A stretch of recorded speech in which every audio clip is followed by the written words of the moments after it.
he's on his way to the store. Okay, I'm going to hold the letter. They've got David's working. Okay. We're going to use that until Sooners gets it updated at the store. Just holler at me and tell me when he's hooked up or whatever.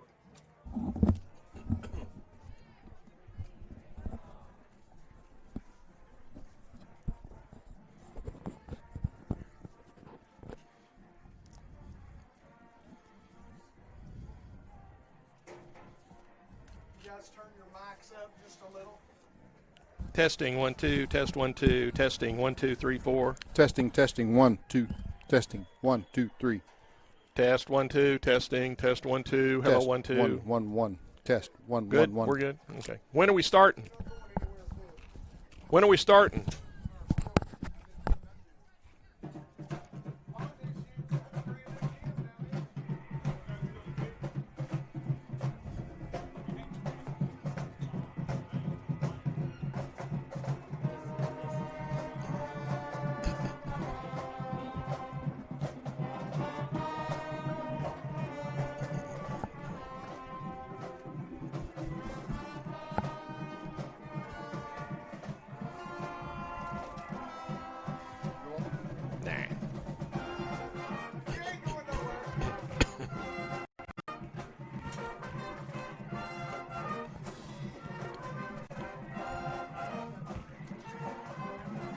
Goopy-doo.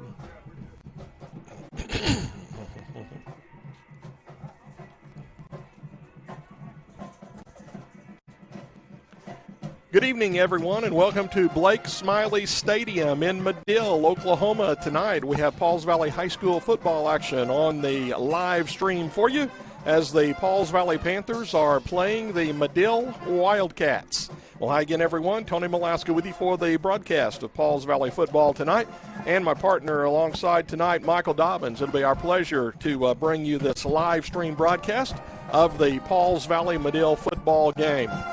Just getting ready for the ball game tonight. Michael, great to have you along on the live stream tonight, and looking forward to a good ball game between these two football teams. Well, I think we, as we talked on the way down, I think it's going to be a competitive ball game. Maybe the Panthers can put another win in the column, but we're here at Madill. They have a nice facility, new football field, new track, and I think it's going to be a fun, exciting night, and hopefully the Panthers can put together some drives and we can come out with a victory. Yeah, it's a nice facility here at Madill. Last time we were down here, it was grass field, and they didn't have the new track down, but now they've got the 8-lane track here surrounding the football field, and then the field is turf, so they have a very nice football facility here, and still doing some building out here to the west of the football fields. Lots of stuff going on down here at Madill. Captains meeting at the center of the field right now. It is senior night tonight for Madill. They've had their senior festivities. Now at halftime tonight, they're going to honor their senior band members and some other seniors. But before the game, it was the football team that was out there for the senior night festivities. The Madill Wildcats have won the toss, and they say they want the football. Pauls Valley kicking off. This is an east-west field here at Madill. By the way, the captains tonight for Madill, 78 Griffin Williams, and for Pauls Valley, it was 72 James Cudjoe.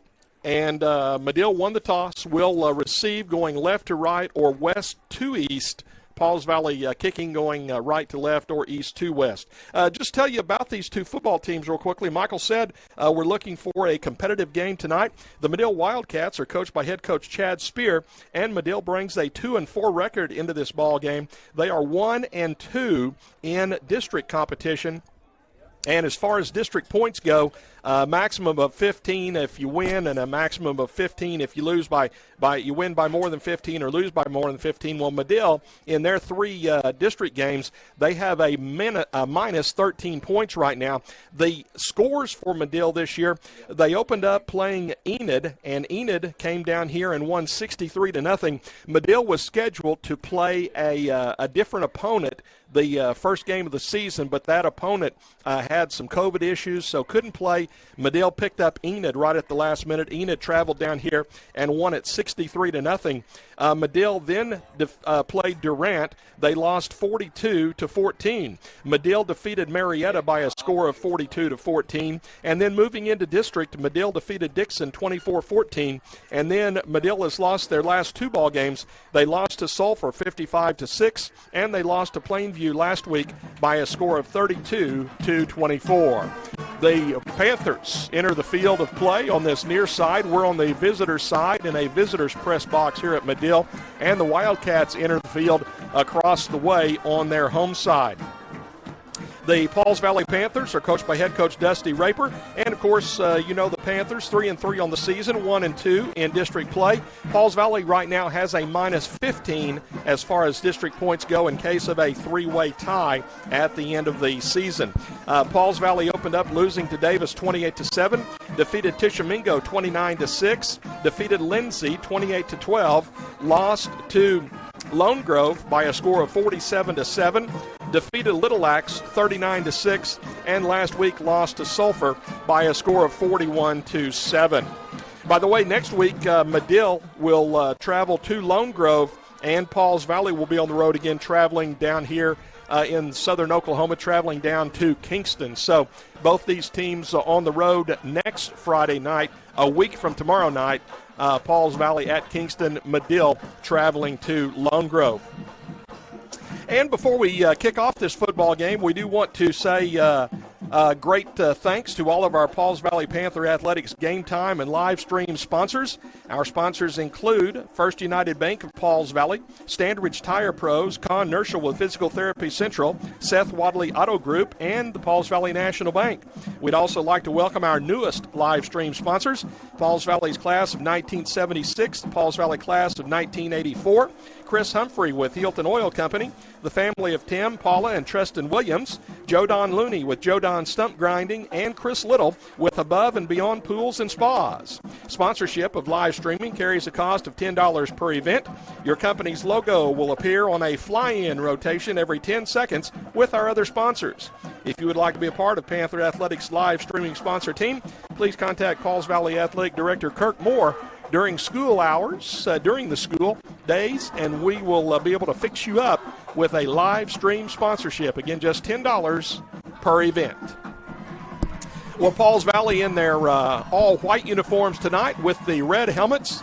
Madill in the all-black uniforms with the gold helmets, the white numerals. We are underway as Pauls Valley's kickoff goes down to the 5, and running right into Landon Wylam at the 11-yard line was the returner for Madill, Tyner Rushing, and Tyner made a bad cut as he ran right into Landon Wylam. Yeah, Landon did a good job of fighting off his block, and you got to make a comment about the kicking for Pauls Valley this year. With Mendez. Yeah, with Mendez being able to kick it deep, it really does change the dynamic as far as what teams are able to do in the return game. The Wildcats, first down and 10 at their own 13-yard line. It's going to be three receivers left, one right, gun, and one in the backfield. Quarterback fires it outside on the far side, caught at the 25, breaking a tackle, going to the 28 or 9-yard line. The receiver out there, the tackle for Pauls Valley made by Patchell. Also over there was Humphrey, but that's a nice gain from the 13 all the way out to the 29, and that's the first down of the ball game. The receiver over there, I believe that was Rushing. Here's the gun and one again. Quarterback hands off. Oh, the running back mashed right in the hole there. Coming up was Mendez for Pauls Valley there on a great tackle right at the line of scrimmage. Matter of fact, a loss of one, make it second down and 11. Yeah, the Wildcats run that the spread offense much like many teams transitioned to 8 or 10 years ago, and Pauls Valley's moved back to more of a running game, but they're going to spread the ball out, and now they have 0 backs in the backfield. Yeah, empty backfield as Robertson, the quarterback, is back there by himself, and now the Madill Wildcats have to take a timeout as they didn't know what they wanted to do on the offensive side of the ball. So a quick timeout here in tonight's game. Madill's first. They've got 2 left for the half. with 10:49 left to go here in the first quarter. No score, just underway as Pauls Valley has kicked off to Madill. The Wildcats, Michael, threw that little short out pattern out there, and they pick up 16. Then they go to the running game, and Pauls Valley drops them for a yard loss. The Panthers might be able to do some business against the Madill offensive line tonight with that defensive line that Pauls Valley has. Yeah, that's what the Panthers have to do is match up well on the outside, because they've done a good job of stopping the run against the teams that they're more equally matched up with. But here they're going to have to stop those out passes and the passing game of the Wildcats. Looks like Pauls Valley's right now got in a 4-3 look. Again, empty backfield for Madill. Robertson, the quarterback. Here's a jet sweep handoff. Nope, fake it. Quarterback's going to go long down the field, wide open down there. It hit Pauls Valley's defender in the back, and it's incomplete. Not getting his head around was Jaggers, but the ball hit him right in the back of the numbers, and it fell incomplete. It'll be 3rd down 11. Yeah, I think that was a situation. The ball was just underthrown enough that he doesn't get that pass interference called, but he's got to. If he turns around, that's an easy pick. Panthers have a turnover, and they're heading the other direction. That might have been Deacon Davidson. I see Jaggers on this 17, side. Yeah, Deacon is over there on that side. It was Deacon Davidson, yeah. It's 3rd down 11 for Madill. They've got the ball at their own 28-yard line. Gun and 1 in the backfield. 3 receivers to the right and 1 to the left. Direct snap to the quarterback, Robertson. He wants to throw it out here on this side. It's going to be off the hands of Pauls Valley. Nice break on the ball by Jolly. Almost had the interception out here, but it's incomplete, so it'll bring up now 4th down and 11. Yeah, Jolly did a good job of reading the quarterback there. The receiver and the quarterback were not on the same page. He goes deep on the fly route, and Jolly reads the quarterback's eyes and could have had a pick right there. That's two in a row there. The quarterback could have thrown interceptions. Yeah, the Wildcats in punt formation. Now, Pauls Valley does not have anyone back deep. They don't want to take a chance on turning this thing over. Here's a high snap. The punter had to go get it, got his left foot into it, kicks it over toward the Madill sideline, and kicked it out of bounds into the Madill sideline. The ball will be at the 48 in Pauls Valley territory, so great field position for the Panthers with their first possession of the night at their own 48-yard line. Yeah, Tony, that's something to watch because a punt on turf can roll forever, so the Panthers are going to probably want to revisit that. If he catches that clean, that could have rolled a long way if it was just a subpar punt, if it's got enough roll on it. Yeah, R.J. Morris, number 11, the sophomore, the punter for the Wildcats. Well, Madill is on defense now, Pauls Valley with the offense, and here's a quarterback counter, and throwing the quarterback down for a loss of yardage is Madill. They were ready for that quarterback counter, and Humphrey couldn't get outside at all. Pauls Valley goes backwards 3 yards. It'll bring up now 2nd and 13. Yeah, that was all led by penetration with your defensive line. You've got to get that stopped right at the very start of that. Those counters are not going to be successful. Let's see what Pauls Valley does here on 2nd and 13. The Panthers are going with the wishbone in the backfield. The fullback is Weileman. Right half is Jolly. Here's the option to Jolly. He's got it on the corner. Jolly 45, Jolly to the 50, to the 45, and down the sideline, and steps out of bounds at the Madill 42-yard line. And that's going to be, I think, just enough for a Pauls Valley 1st and 10. We'll see. Yes, it is a 1st down and 10 run for the Panthers. One thing Chasen does probably, I think, better than any back we have is he gets to top speed in a hurry. As soon as he catches that ball, his goal is to take it to the house, and he is at full speed within about 3 or 4 steps. Christian Lara is the left halfback. He's the other running back in the wishbone. I know Pauls Valley coaches told me they worked some two-back this week, but they are going wishbone right now. Coach brought the play in from the sideline, and he splits out to the far side. Pauls Valley 1st and 10 up the Madill 42. Here's a handoff to Weileman, and Zane, or rather that's Landon, just trying to fight his way to the 40-yard line. Picks up a couple, make it 2nd down 8. We'll revisit Zane last year. We'll give it to Landon this year, I guess. 2 yards for Landon. Make it 2nd down 8 to go for the Panthers. Yeah, the Panthers are just trying to get some success on the inside because of that early penetration, but they've got to do that to kind of suck those linebackers in so they can have success on that runs to the outside. Mason Smith splits out to the far side as he brought the play in. Patchell tied in on the near side. Back to pass Humphrey. He's going out over the middle. It's going for Jolly. Oh, just overthrown and incomplete. Jolly down the hashes had outraced his man, but the ball just a little bit overthrown. It'll be now 3rd down, 8 to go for the Panthers. You know, Tony, it's a tough catch to make because the quarterback is throwing it where the receiver has to look over his head. You know, I almost think that'd be better if he would go out or to the sideline and then do a slight cut back toward the post, so he would have, you know, somewhat of an angle to be looking back to the ball. The wide receiver coming out here to the near side is Chronister. Now Jolly comes out here in the wing, or rather slot formation, split receiver far side as well. Here's a pump and go for Jolly down the sideline, and that's thrown well out of bounds, incomplete. So it's now going to be 4th down and 8 for the Panthers at the Madill 40-yard line. Well, it's nice to see the Panthers coming out trying to throw the ball and just loosen up the Wildcat defense. Let's see if at the Madill 40, Pauls Valley is going to bring Jaggers in from the sideline. Don't know if it's going to be we're going to try for the 4th and 8, or if it's going to be, the Panthers going to go two left, 1 right, split backs with a shotgun, long count. The Wildcats do not jump, so the Panthers look to the sideline. Let's see if Humphrey backs up any. Well, the Panthers are going to call a timeout. So I think Pauls Valley coaches wanted to try to get the free 5 yards there. Couldn't do it.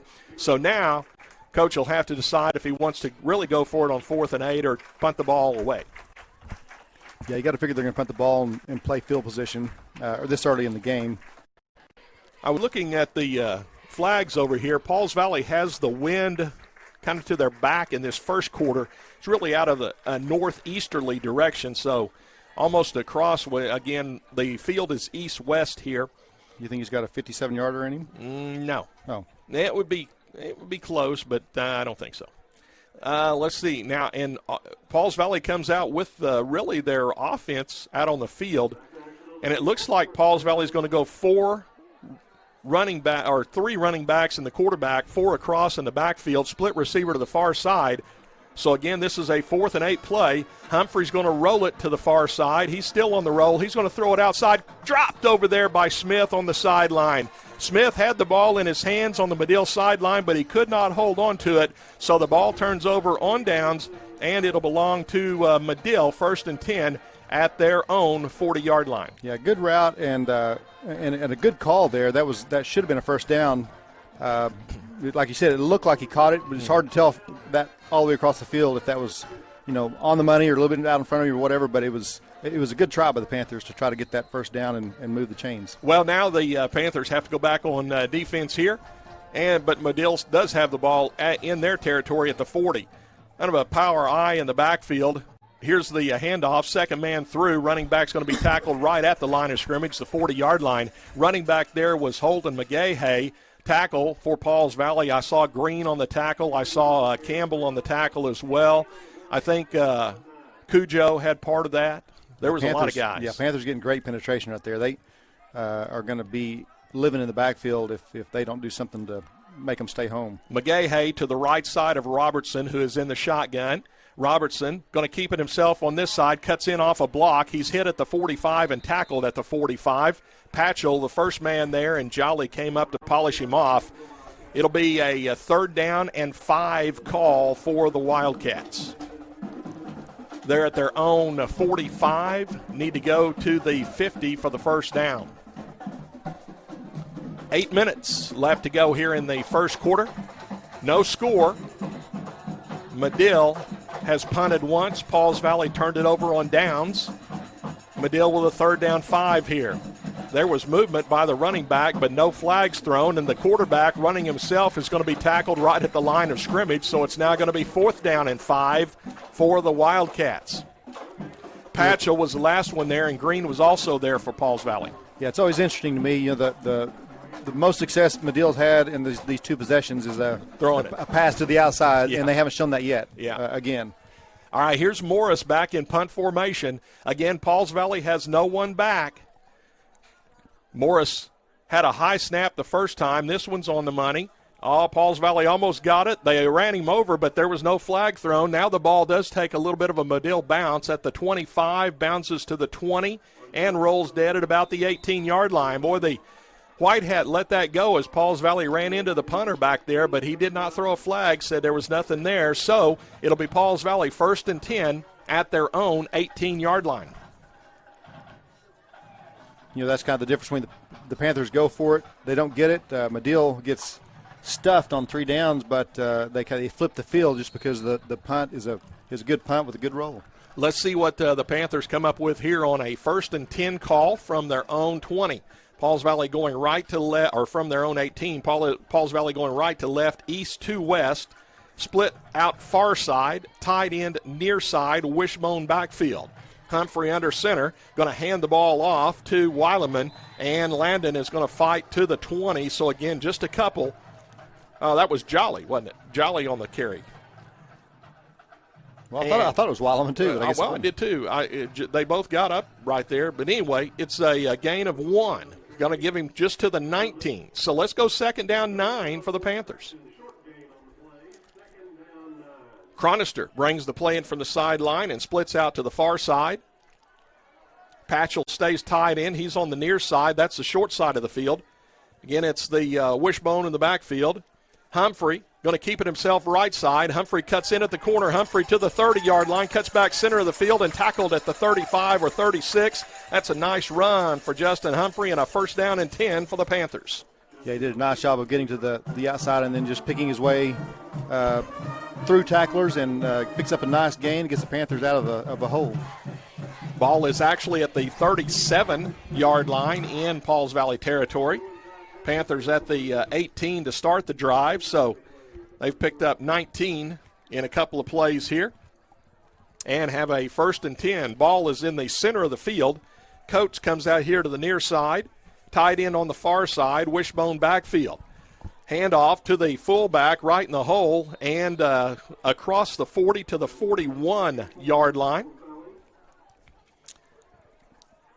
I think that was Del Toro that time, 33. Isaiah, the fullback, with the carry, picks up just about 4. Let's go 2nd down 6 to go for the 1st and 10. Yeah, Del Toro's a good 1st down back because he will fight hard. By the time they're able to bring him down, he's got 3 or 4, which puts you in a good position on 2nd down. Del Toro, Weileman, and Jolly in the wishbone.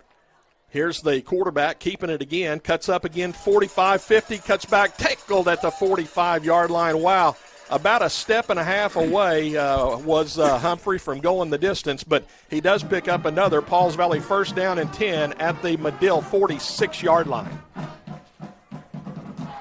Humphrey's been close on the past couple of quarterback carries of breaking that thing. And I actually Michael, thought he might have cut in too quickly. I thought he might have had the corner there, but found a lot of running room. Yep, you just don't know what they see when they're down there versus what we can see easily up here at the perch.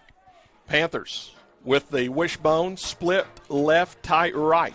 Second man through Jolly, left half, right side, and Jolly cracks inside the 40, tackled at the Madill 38-yard line. Nice run, great blocking by the Panthers. It's going to be 2nd down and about 3 to go for a 1st and 10. Just noticing that now the Panthers are starting to kind of move the defensive linemen around to where they want them to be to open up those holes, and Jolly and Humphrey both have had success running to the inside.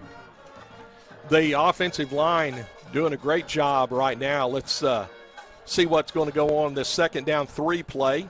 Wishbone, split left, tight right, Humphrey under center. Second man is Weileman coming this way. Weileman hit at the 35, fights to the 32-yard line and tackled there, and that's another Pauls Valley 1st down and 10.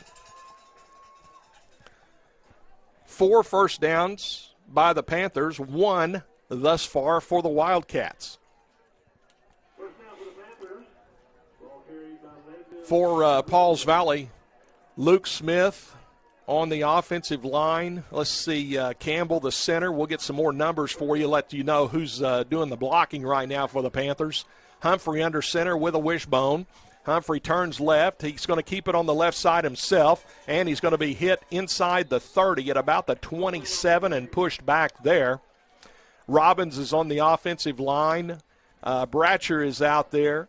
I think it was 55, if I saw that number right.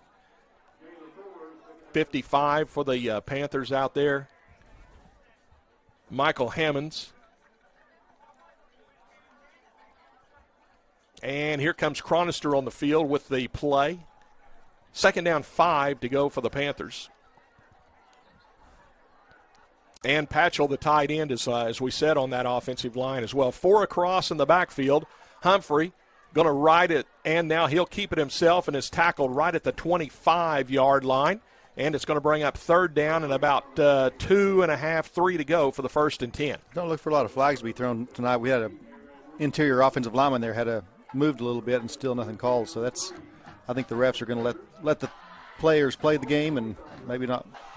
Yeah, I thought earlier when I said the Madill running back was moving a little bit too, right. But they let that go. And so anyways, yeah, well, we're okay with that. Yeah, you bet. Diamond in the backfield, split receiver to the left. Jolly comes in motion. Here's the quarterback hit and thrown for a loss. Humphrey couldn't get anything going that time on the left side as the Wildcats really came in quickly there. Their quarterback, Robertson, was the one that makes the tackle in the backfield. So back to the 27. It's going to be 4th down and 5 for the Panthers. Yeah, that really hurt because the Panthers had some good momentum there and just they're going to try a field goal here, but that kind of stymied their drive down the field. Yeah, Mendez is going to put the tee down at the 33.5-yard line. It'll be a 43.5-yard field goal attempt. Officially, you'll give it 43, and now we have a whistle, and we have a timeout by Pauls Valley.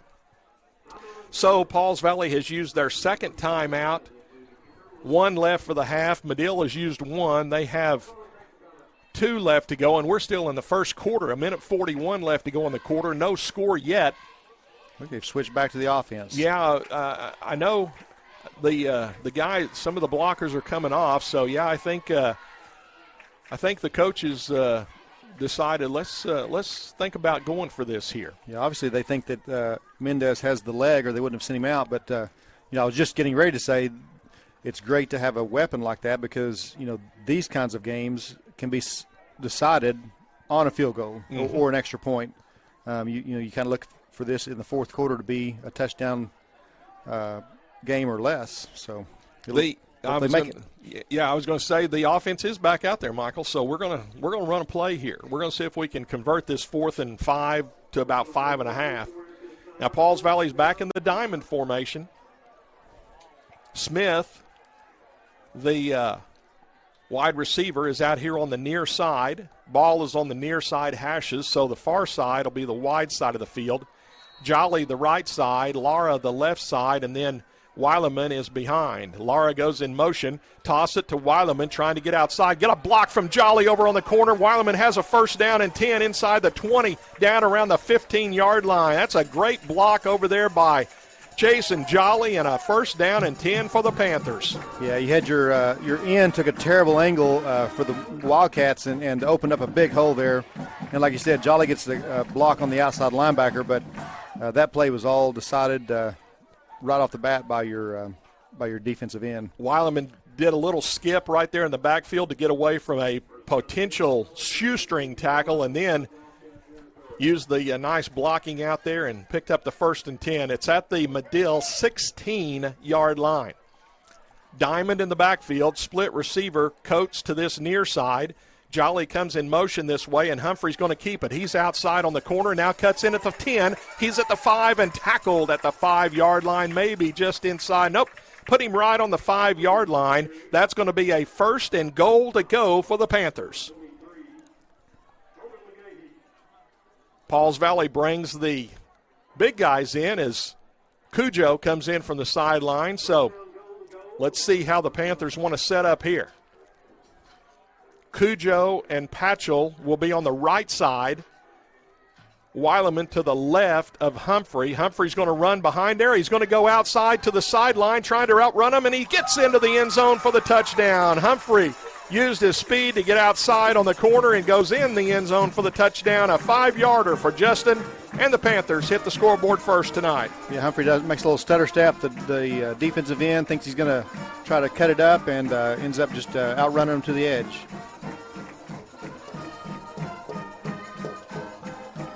Well, here comes Mendez in to try to knock this through at the west end zone. Chronister holding. He's got to reach back to catch that ball. Got it on the tee, and it's up and good by Mendez with 1 minute and 1 second left to go here in the first quarter. Pauls Valley has a 7-0 lead over the Madill Wildcats. Well, that fourth down, that bringing the field goal unit off really ended up being a good move. I don't know who made that decision, who talked in somebody out of something or another, but yeah, that was a good decision. 1:01 left to go here in the first quarter when Pauls Valley takes the 7-0 lead. I thought Chronister did a good job of making a catch on a ball that was sort of behind him. He had to kind of lean backwards to catch a little bit, get that thing on the tee, and Mendez knocked it through nicely. Luis, Mendez has his mojo back. I was going to say, Luis has let up on some of those kicks recently, so that's nice to see. Well, back deep for Madill, I think on this side is Morris. And on the far side, I think that was 30 over there, Mason Coles. But you're right. Yeah, Coles over there. Here comes the kickoff by Mendez. Knocks it down the field. It comes to Morris at the 13. He's at the 15. He's at the 20, 25, and tackled right there. Mendez on the tackle. You know, it's funny, people that have heard us talk over the years, but I don't know why coaches cannot get it through the player's head. Take the ball straight up the field, then you make one cut and go. But he runs to the 18-yard line and starts stutter stepping and trying to look where he wants to go, and then he gets nailed. And, he could have probably been up to the 30, at least to the 30-35. Yeah, had he taken it straight up the field. Here's the quarterback, Robertson, taking the direct snap. He's going to throw it outside. It's going to be caught over there at the 31, and Davidson comes up quickly to make a tackle at about the 35-yard line. But, Michael, there's that first pass Three play. possessions later, they throw the – They go right back to that pass that worked for 16. This one works for 11 and a first down and 10. Madill will go with 3 to the right, 1 to the left, gun and 1 in the backfield.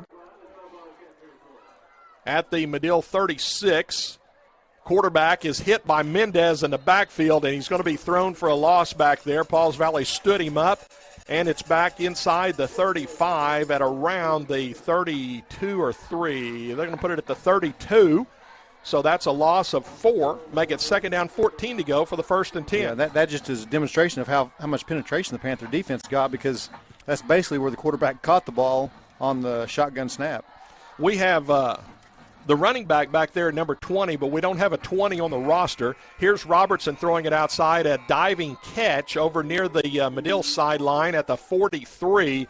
Going to be about 3 yards shy of the first down, so it'll bring up a 3rd down and 3 play. And that is the end of the first quarter. So after the first 12 minutes, the Pauls Valley Panthers. Both of them were not good passes, but if he throws to the left, he's had quite a bit of success. Yep. All right, here's Morris back in punt formation. Pauls Valley, again, no one deep. Here's the snap back. Morris had to go get that, gets his left foot into it, just kicks it down the field.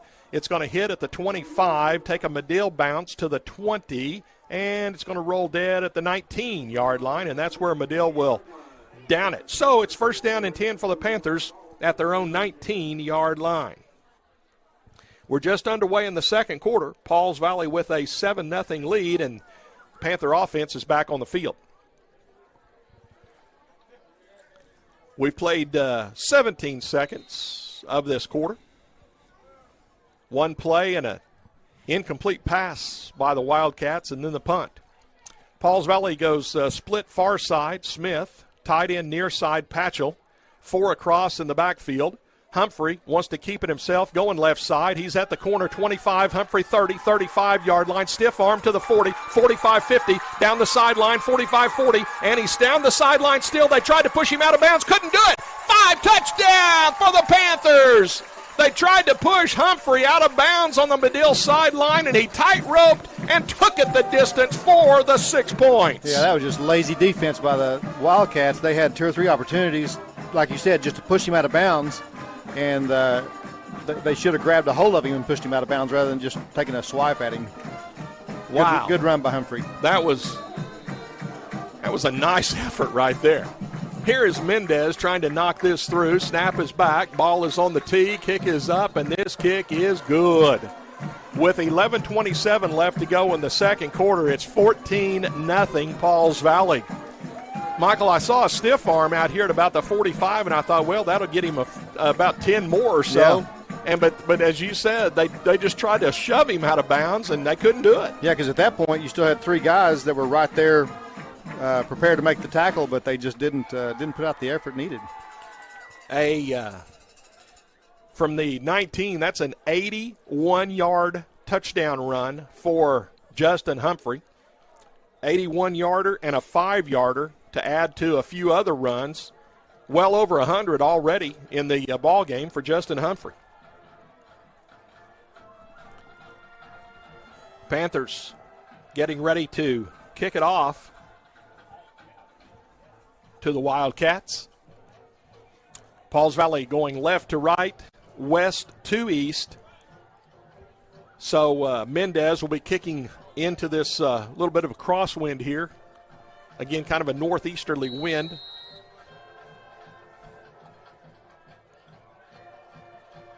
And Pauls Valley spreads out across the field. Here's the kick by Mendez. It's high, comes up short. It's going to bounce. Nope, they're going to catch it at the 20-yard line. On the return, coming this way.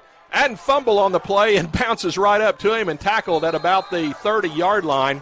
The returner that time was Mason Coles, and fortunately he had that ball take one bounce and bounce right up to him. And he casually picked it back up. I would have fallen. I think I'd have fallen on that, but he just casually let it bounce back into his hands. And then Mendez was there to tackle him along with a few others, Panthers. First down and 10, Madill at their own 30-yard line. Up, mark it at the 32. I was going to say 32-yard lines where they put it down. Gun and 1 in the backfield, 3 receivers right, 1 left. Handoff, running back coming this way, tackled at about the 34, maybe 35-yard line. I think Weileman got that. I've got a quick reffing question. Yeah. So he started that he rolled the clock on the first possession of a kickoff. Yeah, he shouldn't have done that. That's what I was thinking too. They just kind of are willy-nilly the way they call rolling the clock now. Maybe like. we want to go home early on this Thursday. Yeah, night. I think they might. That's why they haven't called any flags. Exactly. Here's the pass outside, caught on the corner, 1 block, and tackled at about the 45 or 6-yard line. The receiver was Trey Gamble. He got the 1 block on the corner and has a first down and 10 for the Wildcats. So, Tony, we've established that the Wildcat quarterback throws well to the left. Panthers haven't stopped the ball being thrown to the left. I'm not sure why they don't run that until they do stop it. It's a gun and 1 in the backfield. Robertson looking left. He's going to roll it this way. Oh, there's a hold. Oh, my goodness. They throw the flag there as Campbell was just about had his jersey pulled off of him there on the corner, and the quarterback got the corner to the Pauls Valley 49. But that was a big-time hold by the Madill offensive line there. I thought it was bad enough to draw 2 flags. Yeah, I thought Campbell was going to be pulled down there. He was he was pulled so hard. So that one you couldn't let that one go. So maybe that's the deal tonight. The officials are only going to throw something that's tremendously obvious. Yes. We like that. I don't mind that at all. From the line of scrimmage, the 46, the ball goes back to the 36. That, by the way, was the first penalty of the ball game. So Madill has a 1st and 20 play. Twins each side, gun and 1 in the backfield. Robertson going to roll it to the right side, going to throw it outside on the run, caught 42, 45, hit, tackled from behind. Mendez came in from behind, and then Jaggers had him from the front, but not before he gets all the way to the 49-yard line. That's a good effort by Steven Cisco over there. 2nd down, 7 to go for Madill. They got the 10 of the penalty plus about 3 more. Here we go with spread formation. Gun and one. Quarterback's going to run it himself right straight up the middle and fights all the way to the Pauls Valley 45-yard line. Wow. Robertson just took the snap and went straight up the middle. It's going to be third down and about 2 to go for the 1st and 10. Yeah, you almost seem like Madill is in a different mode. Being 2-4, being down 2 touchdowns, they realize that this could be a kind of a desperation drive here. Here's the Twins each side, and the quarterback goes under center this time. He's going to just take the quarterback sneak. He falls to the 48-yard line in Pauls Valley, or the 43-yard line in Pauls Valley territory, and that'll be just enough for a Madill 1st down and 10. I've got Madill with 5 first downs, Pauls Valley with 7. Panthers do have the 14-0 lead on the scoreboard. Trips left, 1 right, gun and 1. Pauls Valley jumps on the defensive line, so that gives Madill a free 5 yards. Well, there was movement over on the right side of the Tiger line, so it'll be interesting to see who they end up calling that on. The official from the Madill sideline comes in, and it's going to be, it is a false start against Madill. I didn't pick that up, Michael. You got that one right off the bat there. So 2 penalties, 15 against the Wildcats, and it's 1st down and 15 for Madill.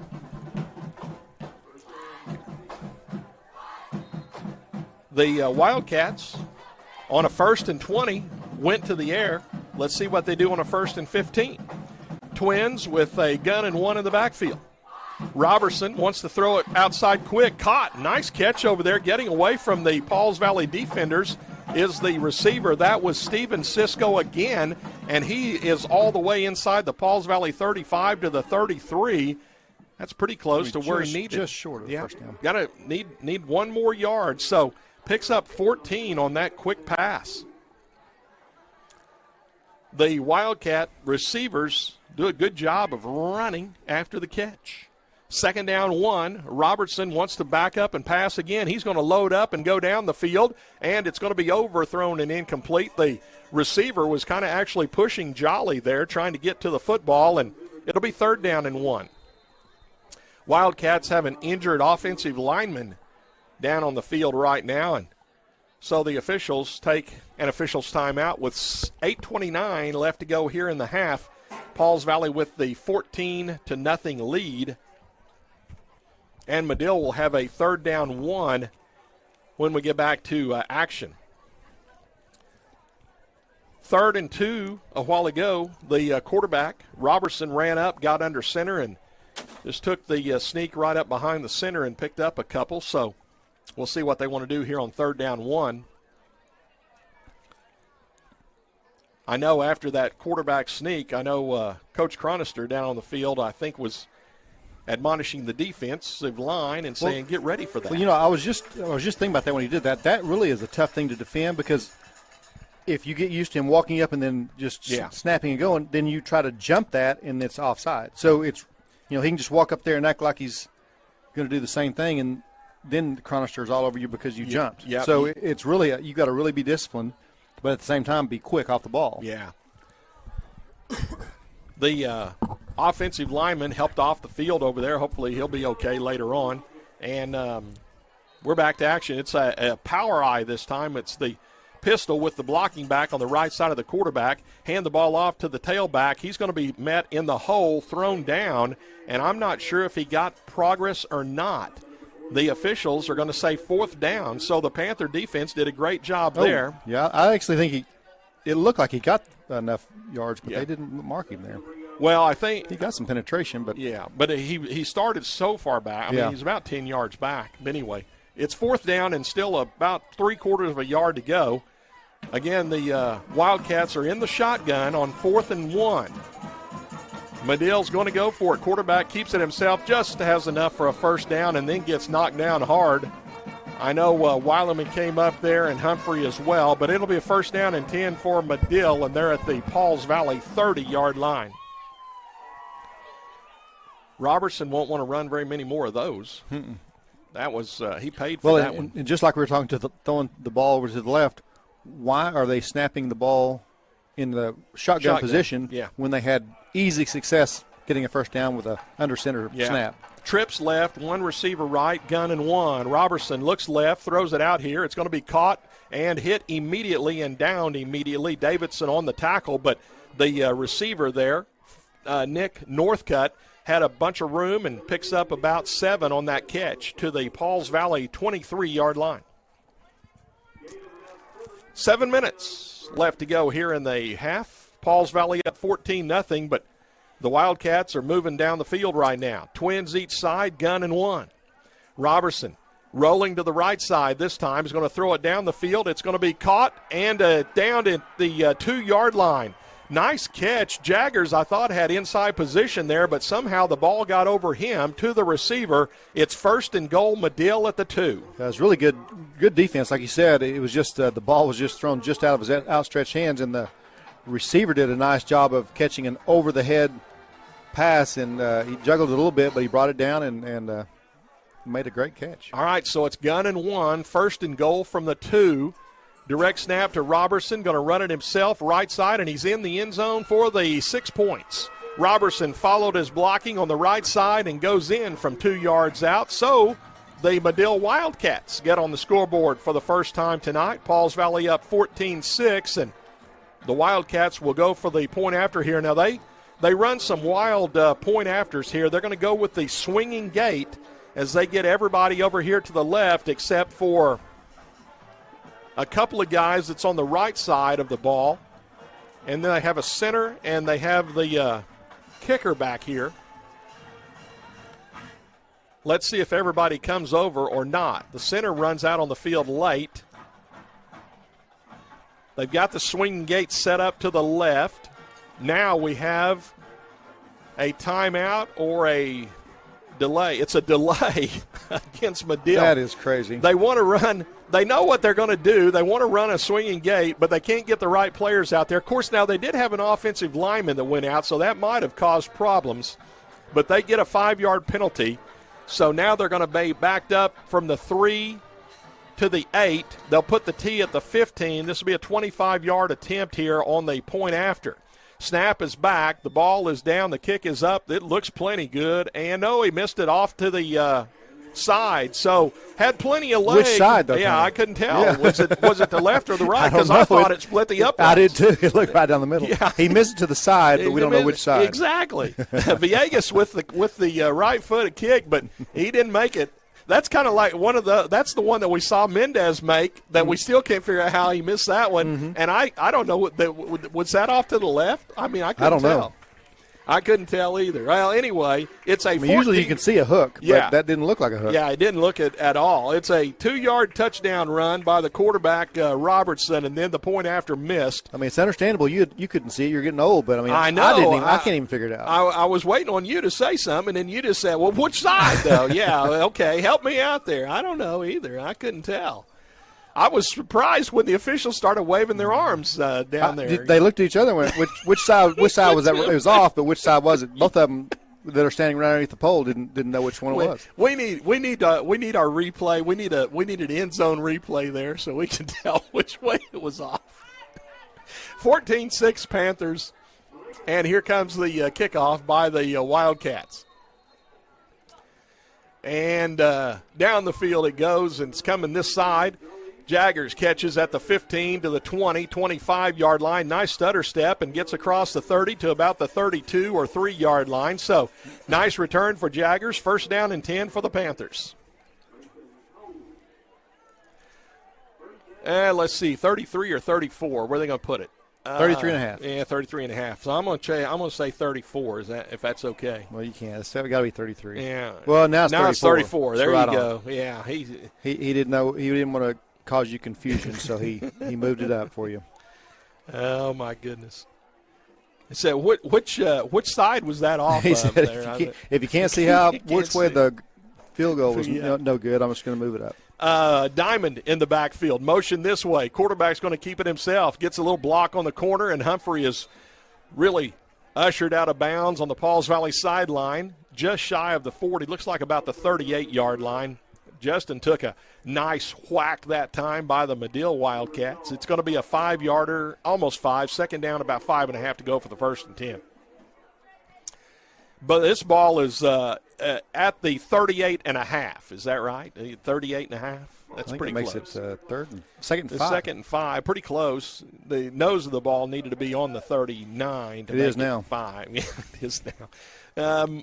Diamond again. Here's the inside handoff to Jolly. Has to cut back, and he trips and is down at the 42-yard line. So Chasen's going to miss the first down by about a yard and maybe a yard and a half here. Let's see. Yep, going to be 2.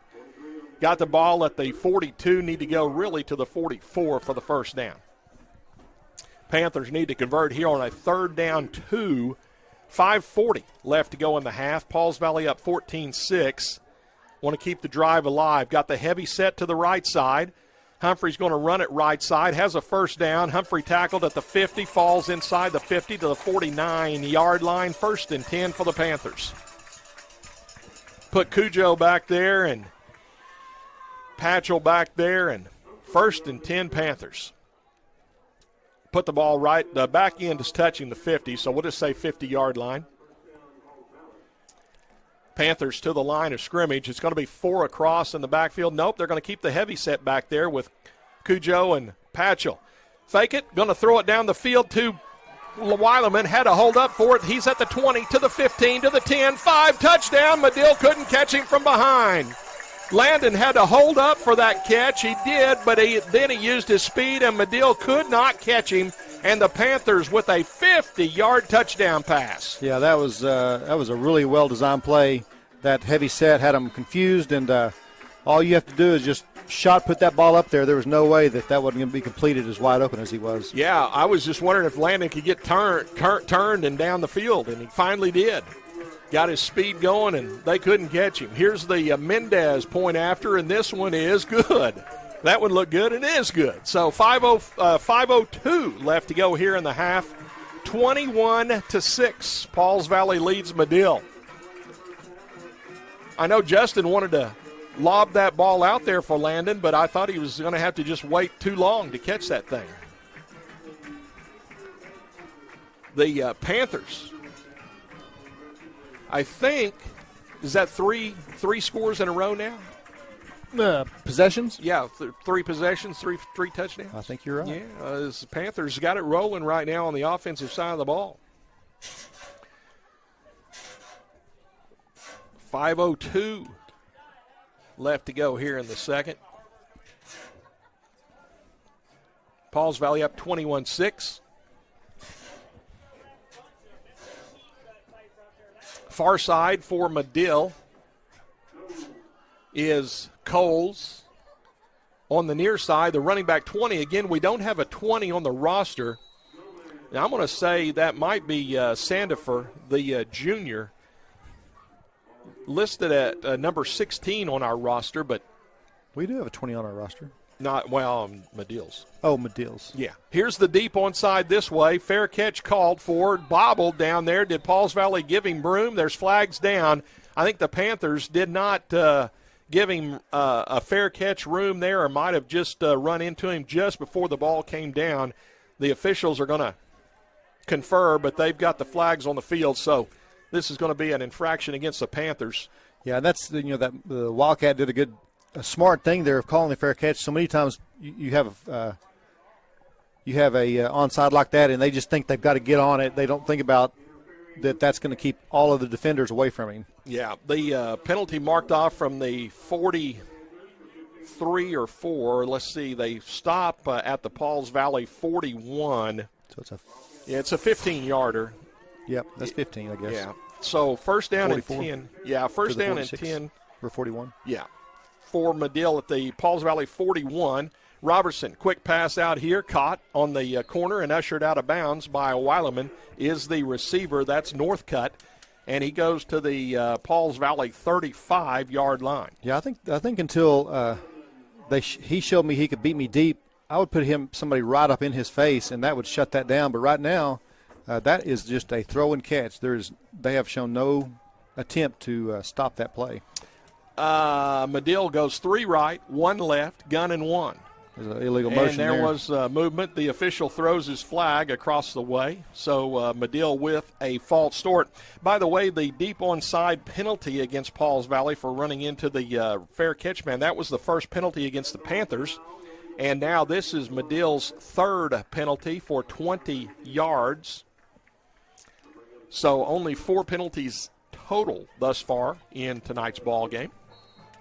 4:52 left in the half. Pauls Valley up 21-6.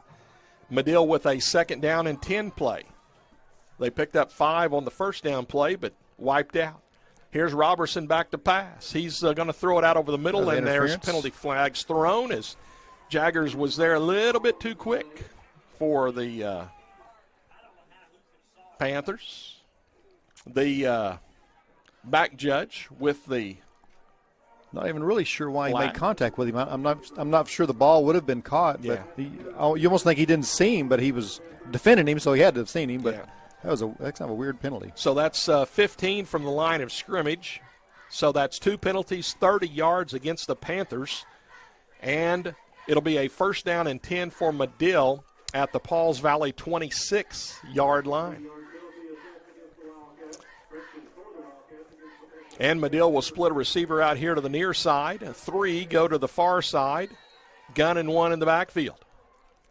Quarterback Robertson going to hand the ball off to the running back. And Sandifer's going to be thrown backwards as he got to the 25-yard line. So only picked up a yard. Green on the tackle and a few others for the Panthers. Good penetration there by the defensive line. And, the Madill running backs up the middle, they do too much picking and looking. They don't really get the ball up into the hole. Rolling to the right is Robertson. He wants to throw it down the field. It's a corner pattern, and it's out of bounds and incomplete. The receiver didn't catch it anyway, but he was out of bounds over there. So it'll be now 3rd down and 10 for the Wildcats from the Pauls Valley 26-yard line. Robertson rolling right. Looked like he wanted to throw it out, but then he went to the corner pattern down there and could not convert. The running back this time is McGahey. He's to the right side of Robertson. Robertson takes the direct snap, wants to throw it right, being rushed by Mendez. He's hit. He gets away momentarily, but then Robbins takes him down with a few others, and it'll be a loss of yardage for the Wildcats. It'll bring up 4th down and about 11 or 12 to go. 4th and 11. We'll go 4th and 11. Ball just outside the Pauls Valley 25-yard line at about the 26. Madill looking to the sideline, clock rolling with 3:40 left in the half. Now the Wildcats are going to go twins each side, gun and 1 in the backfield on a 4th down and 11 play here. Robertson takes the snap. He's going to throw it out over the middle. Caught wide open over there, breaking a tackle to the 10-yard line, and tackled inside the 10 is the receiver. Patchell had to come back to make a tackle there, but that receiver wide open over there, 25. That was Josh Burt. The Panthers gave that one pretty easily. 1st and goal for Madill at the Pauls Valley 8-yard line. McGahey, the running back. Robertson takes the snap, drops it, picks it up himself, now runs to the right side and is tackled at about the 5. Couldn't handle the shotgun snap, but luckily for him, it fell right down there by his feet, and he was able to pick it up and still make about 3. It'll be 2nd and goal from the 5. Clock moving with 3 minutes left to go here in the half. Panthers up 21-6, but Madill knocking at the door. Handoff in the backfield. Running back McGahey tackled at about the 2-yard line. Looked like Robbins again for Pauls Valley getting up. 3rd down, goal to go. Madill at about the 2-yard line. That blocking back stays in to the right side of the quarterback. McGahey in the pistol. Direct snap, Robertson, hands off to McGahey, right side. Stuffed, nothing doing on the right side. The Panther defense was ready. Mendez over there, Patchell over there. Looked like Robbins and Cujo as well. 4th and goal from about the 4.5. Madill has a couple of timeouts. They might want to take one here and talk it over. Yeah, good job by the Panther interior there. I would almost look for a pass here on the 4th down. They've really stuffed them 3 times, and the Wildcats haven't done anything to get it to the perimeter. Madill did take that second timeout. Both teams with 1 timeout left to go. 1:54 left to go here in the half. This is a big play right here. Panthers up 21-6. Pauls Valley's scored 3 touchdowns on the last 3 possessions, and you'd really like to try to open up some scoreboard here. If not going down the end of this first half, you get the kickoff to start the second half. You got to feel good about what your offense is doing right now, so it'd be great to keep the Wildcats out of the end zone right down here. And if nothing else, get to halftime and get ready for that second half kickoff. The back end of the football, the back end of the football, touching the 5. So I'm just going to go 4th and goal from the 5. Let's see what Madill does here. They bring McGahey out. He's the running back on the right side of Robertson. Split receiver comes out here to the near side, and then the rest of the team's really in tight. 4th and goal, and now we have another timeout taken. This might be by the Panthers. I know they signaled toward Madill, but yeah, it is Pauls Valley's timeout. Now the White Hat's going to make sure. Yeah, Pauls Valley takes their 3rd and final timeout of the half. So, Michael, the Panthers got to look at that offensive set. Split receiver right out here on the sideline, and then the rest of the team was kind of in tight in there. Yeah, and he was far enough out, you almost wonder if they were going to do kind of an ISO pattern, let him go up and get the ball. But you just don't know. It's almost like the Madill coaches have second-guessed themselves or out-guessed themselves trying to run the ball when they haven't had any success really at all this whole first half running the football. As far out as the wide receiver was, you'd kind of forget about the fade, to the back end, but you'd think about that just crossing pattern kind of in the field there. So that might have been something they were looking at. Never know. The quarterback's quick release. I mean, you throw a 2-yard in, and he's just got to get 3 more. So that would be a tough thing for the defender to be able to bring him down in that short amount of time.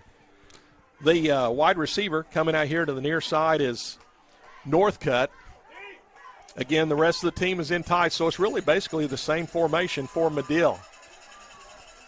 Direct snap to Robertson. He's looking out here, being rushed. He throws it into the end zone, and it's overthrown and incomplete. Mendez putting on the defensive pressure, and the quarterback could not hook up with the receiver in the back middle of the end zone. So Pauls Valley takes over on downs. Yeah, that was just poor execution by the quarterback. The receiver was wide open. All he has to do is just throw the ball in the general direction, and it's a touchdown. And it was way behind him. The receiver had to sit down just to try to dive back the other direction, but no chance of catching that football. The Panthers take over at their own 5-yard line with 1:50 left in the half. And Pauls Valley up 21-6. Pauls Valley out of timeouts. Madill has 1 to use. Wishbone. Humphrey up under center. Split receiver to the right. Humphrey turns right, gives it to Del Toro, and he's going to be tackled at about the 10. That's 5 yards, though, for Isaiah. 2nd and 5 for the Panthers. And Del Toro. And now we have another injured Wildcat on the field. One of their defensive linemen. This one, 60, it looked like 66, but. Yeah, I think it goes 66. Now, the problem is I don't have a 66 on the roster. I got a Madill roster, and not very active. We don't have 20, the running back, and we don't have 66, the defensive lineman there. So, sometimes these rosters. Well, in the era of COVID, there's no telling who's going to be on the roster. Yeah, and they might have recruited some guy walking down the street. Well, and the other part, they might just be changing jerseys too. You never know. I guess I don't know. But anyway, Tony, one thing I'm proud of the Panthers for this year is I don't recall having a single chop block. Have they had a chop block yet? No, I don't. That's something that really has plagued them in previous years, and I think they've corrected that, and that's a good thing because that's a frustrating call. I know. I was trying to think what there might have been one somewhere, but I can't really put my finger on it. So I'd have to ask Coach and see. The Madill player being helped off the field across the way. It's just it's a change in blocking scheme is kind of what I'm getting at. Yeah, hopefully he'll be okay. Yeah, he's not looked like he's worse for wear there. He's not. He may not be back tonight. He's not putting very much weight on that leg of his. Probably doesn't feel good to try to tackle Del Toro going through the line, but that Panthers still show one timeout, but they are out of timeouts, I do believe. Yeah, they are. Wishbone in the backfield. Humphrey's going to keep it himself this side. He makes one move at the corner, gets to the sideline, and is tackled on the Pauls Valley sideline at about the 25-yard line. So it's a nice run by Justin Humphrey. Another 1st and 10 for the Panthers. And, again, Justin well over 100 already here in tonight's ball game with the 2 touchdown runs and then the other runs that he's had. Gun and 1 in the backfield. Humphrey wants to roll to the left side this time. He's being rushed back there, and he's going to be sacked back at inside the 20 at about the 19-yard line. That player back there for Madill was River Shaw, and he did a good job back there. So with 1 minute left to go here in the half, and the Panthers up 21-6, Pauls Valley has a 2nd and 15. Humphrey's going to roll it to this side. He wants to throw it long down the field for Jolly. Jolly backing up, catches it, falling down into Madill territory at about the 46-yard line. 1st down and 10 for the Panthers. Nice throw and catch there. Good job by Jolly keeping his concentration with the defenders right there with him.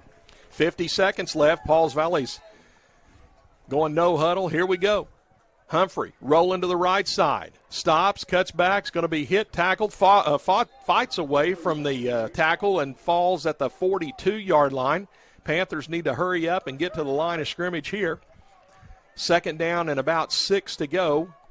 Clock moving with 30 seconds. Pauls Valley at the Madill 42. Humphrey rolls right. He steps into a throw down the field for Jolly, and it's overthrown by about 1.5 yards. Jolly dove for it but couldn't catch up to it. So it'll be 3rd down and 6 now for the Panthers. Clock stopped on the incomplete pass with 21 seconds left to go here in the half. And Pauls Valley at the Madill 42-yard line. Got to get the 1st down here. So you need a little more than 6. Trips left, 1 right.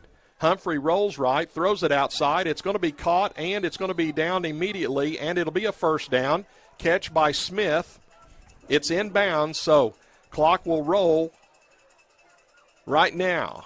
And Humphrey under center is going to clock it, and he does that with 12 seconds left to go here in the half, 12.5 to be exact. Pauls Valley at the Madill 33 with a 2nd down 10 play. Throw an out pattern, get out of bounds, see what happens. Humphrey straight back, steps into it. It's going to be hit and tackled. Back at the 35, and Pauls Valley has receivers in the end zone, so they're not going to be able to get another play off, and that'll be the end of the first half of play. So we're at halftime tonight, and Pauls Valley leads Madill by a count of 21-6. Michael, that was a good first half for the Panthers. They'll go back in at halftime and see if we can come out in the second half and do some more business. Yeah, they played after the first possession. They played good football and executed well. Like you said, only 1 penalty in the half for the Panthers, and you got to feel good about coming out in the second half and just putting this game away. Like you said, they get the kickoff to start the half, and Madill really hasn't shown them any ability to stop the Panther offense since that first possession. The Panthers 21, the Wildcats 6 here at halftime. They have already started the halftime clock.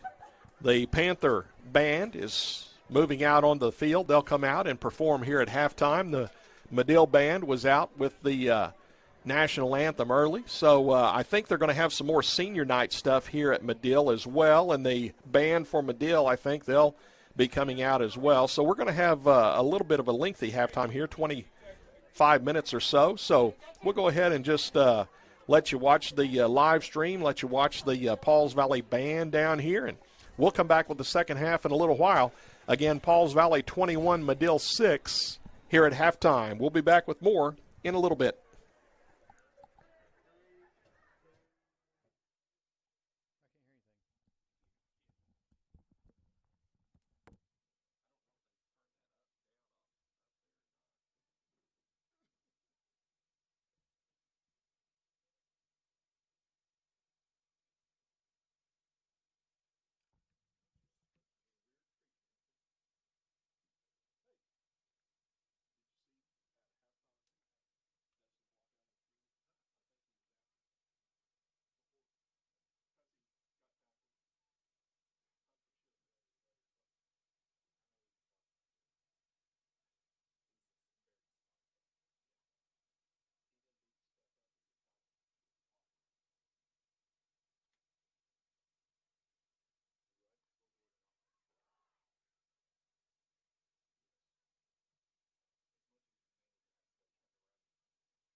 Well, we're back here in Madill, Blake Smiley Stadium.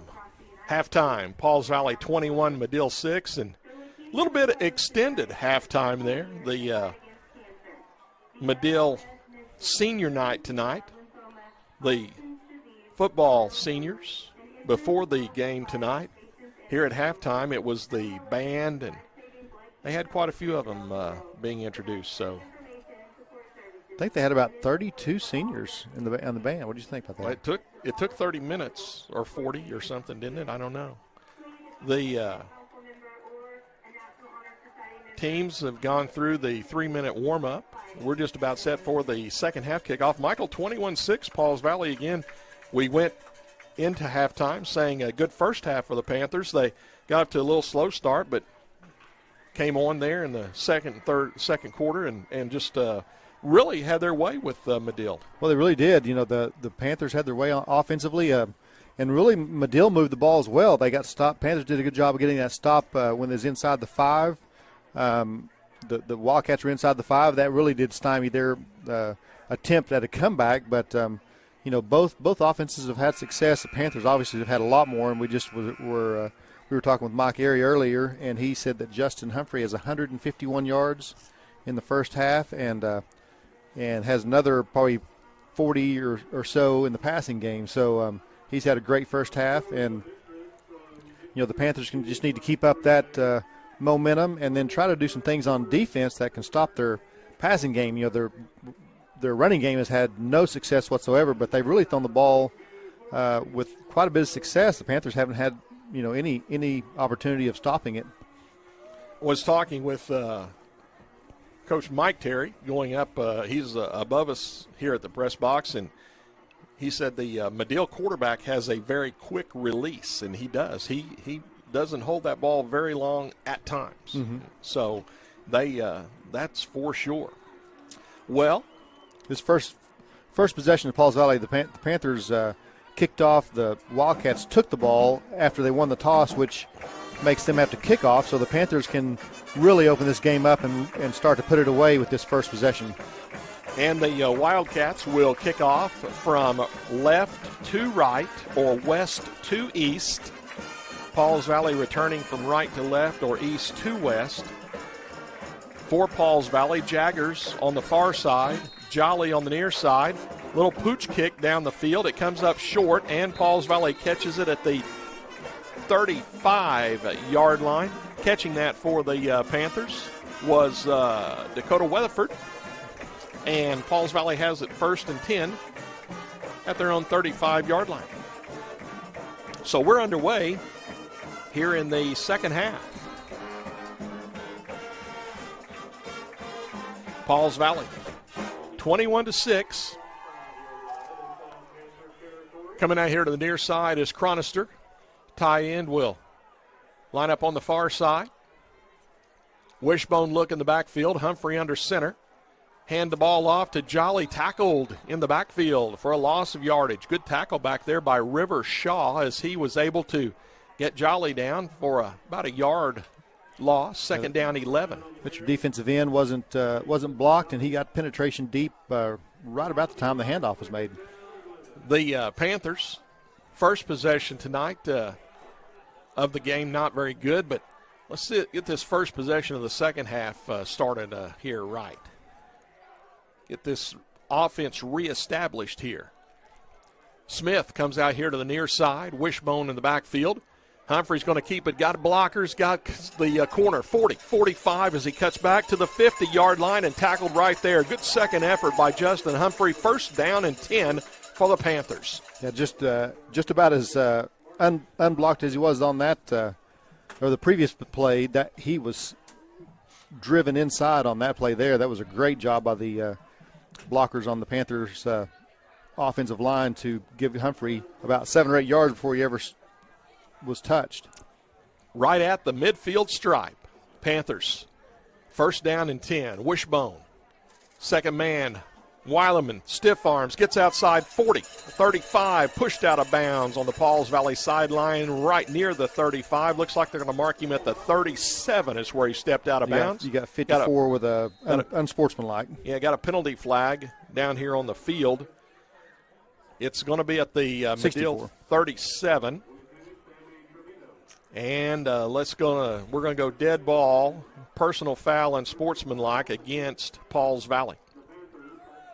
So it'll be first down and 10, and it'll move the ball back to the Pauls Valley 48. So Pauls Valley would have had it in Madill territory, but the 15-yard unsportsmanlike.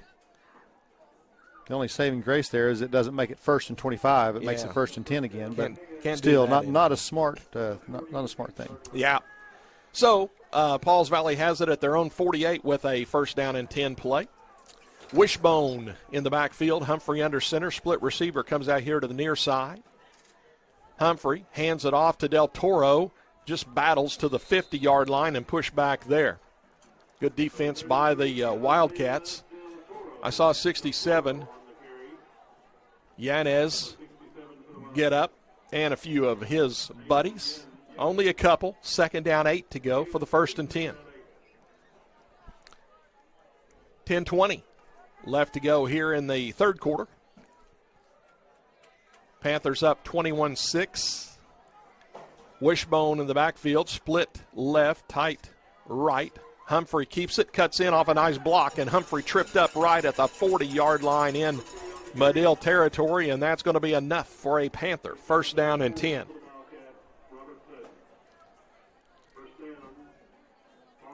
Justin continues to add to his rushing total and picks up another set of downs for the Panthers. Coates comes out here to the near side. Near side is the short side of the field. Tight end goes to the field side. Wishbone in the backfield. Second man, Jolly, coming through, and he's going to be tripped up inside the 40 at the 37-yard line. Aaron Wilson on the tackle for the Wildcats. 3 for Chasen. Second down, 7 to go for the Panthers. On our live stream, hope you enjoy seeing the scoreboard up there in the top left corner. Keep you up to date with the time, score. I'll still say it, but you can see it as well. Here's Humphrey keeping it on the right side himself. Trying to get outside, cuts in off the corner and is tackled at about the 30-yard line. Going to be pretty close to where he needed to go for a first down. It's going to be a spot by the officials. Yeah, you don't know if that's a read or a called run, but Del Toro scores on that touchdown, on that if they hand it off to him. It's going to be third down and about the length of the football to go. Pauls Valley is going to have to hurry. Play clock at 15, and Smith just gets to the huddle with the play. Panthers going to stay wishbone. Third down and a half yard to go. Humphrey under center. Going to hand it to Del Toro right side. Bowls his way to the 25 and tackled inside the 25 at about the 23. First down and 10 for the Panthers. Off the right side, Del Toro with determined run. Good blocking by the Panthers offensive line. First and 10. Pauls Valley has taken the opening kickoff of the second half, and they've kept the ball thus far. Coates comes out here to the near side. Wishbone in the backfield. Second man through is Weileman. Landon sidesteps in the hole and gets to about the 16-yard line. Going to pick up about 5, maybe 6. Second down, 4 to go for a first and 10.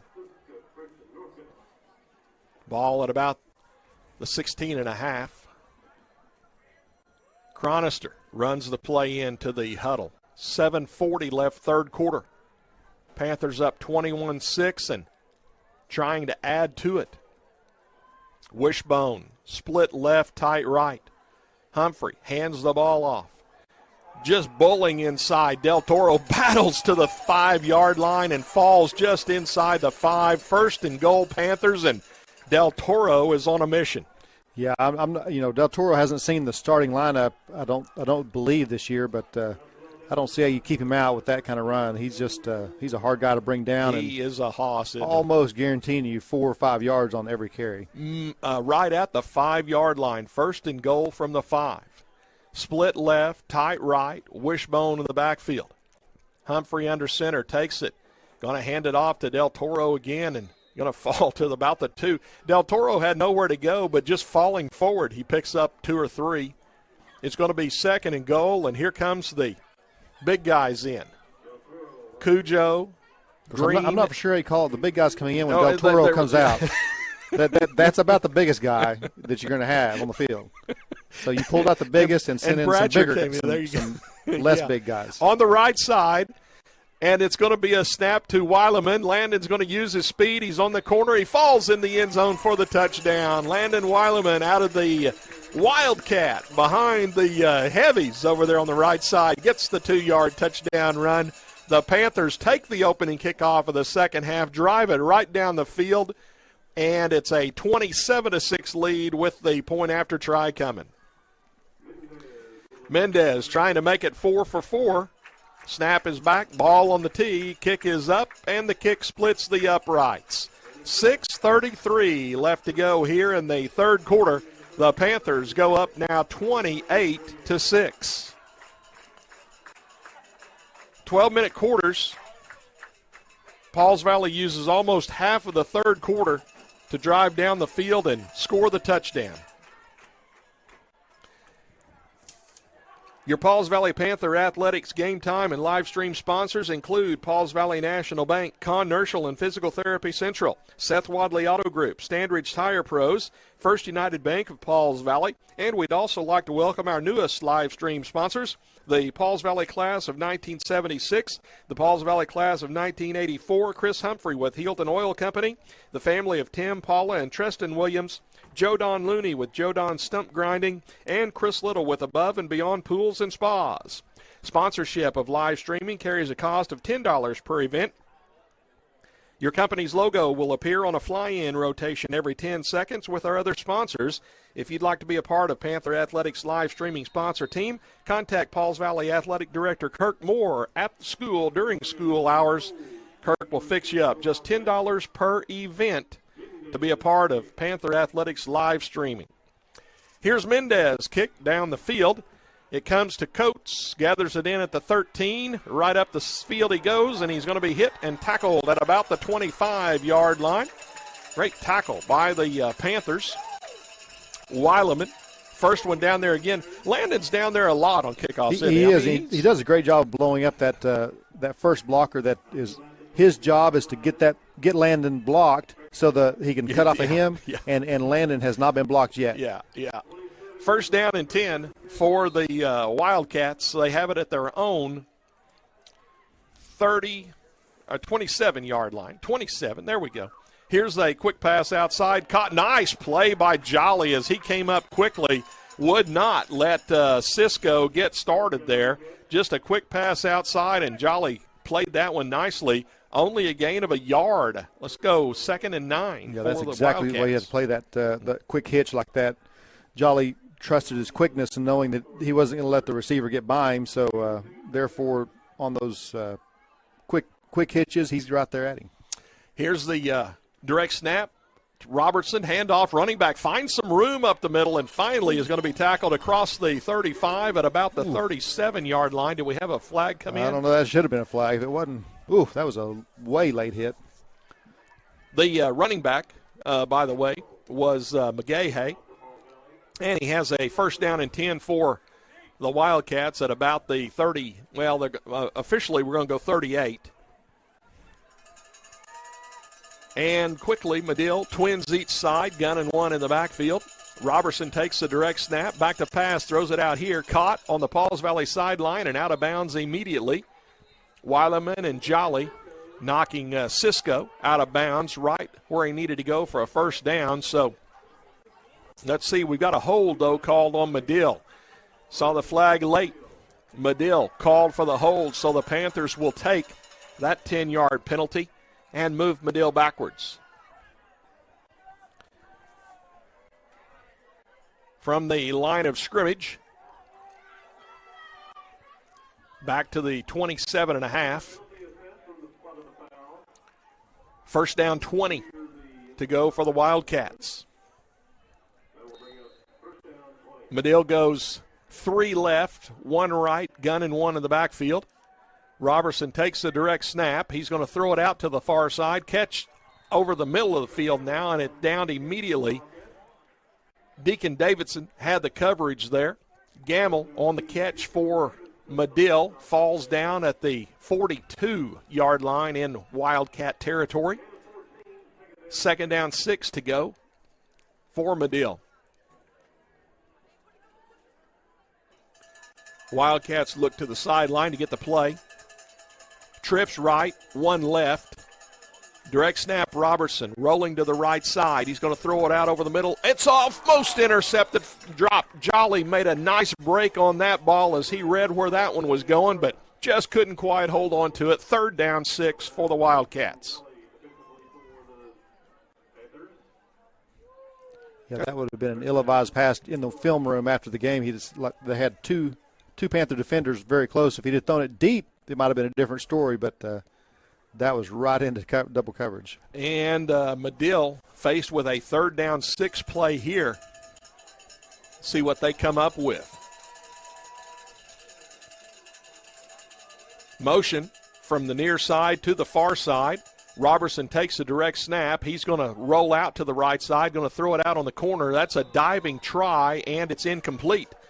Cisco tried to make the diving catch but could not do it, so it'll be 4th down and 6, and the Wildcats bring their punt team on the field. Yeah, he hasn't been successful throwing that ball on the run yet. He's a lot better, like you said, with that quick release and knowing right where he's going to go right when the ball's snapped. Here's Morris back in punt formation. Again, Pauls Valley doesn't send anyone back deep. Panthers have been close to blocking a couple of them here. This snap is in good shape. High and short by Morris. Ball skips for Madill a little bit and rolls dead at the Pauls Valley 36-yard line, and Pauls Valley will have it there. Tony, Madill must have shown in the past a tendency to fake the punt. They must have faked it a few times in previous games because it's kind of odd that the Panthers aren't putting anybody back and making an attempt to return that ball. Yeah, haven't sent anyone back all game on the punts. And I thought early Pauls Valley almost got a couple of them, so I thought maybe the Panthers seen something where they might be able to get a blocked punt. But then the one time there, I actually thought they ran into the kicker, but there was no penalty flag thrown. So anyway, Pauls Valley with a 28-6 lead with 4:36 left, third quarter. And the Panthers are going to spread it out now. 3 left, 1 right, gun and 1 in the backfield. And now we have a whistle. Let me delay a game. And we have a delay. The back judge says Pauls Valley with a delay of game. So the Panthers, instead of 1st and 10, will go 1st and 15. Shouldn't be an issue. The Panthers haven't had too much issue. How'd they get a 6-yard penalty? Well, that's what I just noticed. I'm like, wow, that's a long penalty. Sometimes that happens. Yeah, it was the 36, and now it's the 25. Here we go. Keeping by Humphrey, right up the middle. Humphrey, 45-50, cuts back 45-40, coming to the near side, 35-30, 25-20, 15-10, 5, touchdown for the Panthers.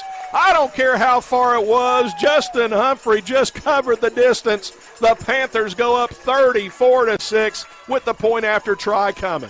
Yeah, that was a great job of open field vision right there. He did a good job on the read of seeing the opening, and he had a wide open on the backside, but then the defenders had him, so he cut back and cut all the way across the field and did a great job of just turning on the jets and getting into the end zone. Humphreys over 200 now rushing.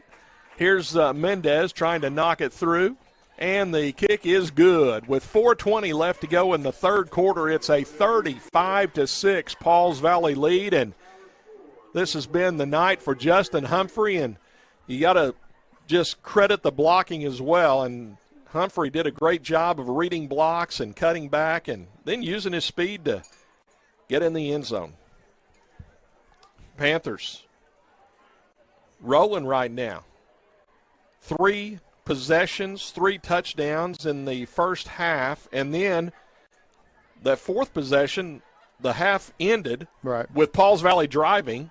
Yeah, so it really wasn't stopped by the Wildcats. It was stopped by the clock. The clock, and now it's 2 possessions, 2 touchdowns in the second half. Almost 5 straight possessions of touchdowns for the Panthers. And what a night for the sophomore quarterback.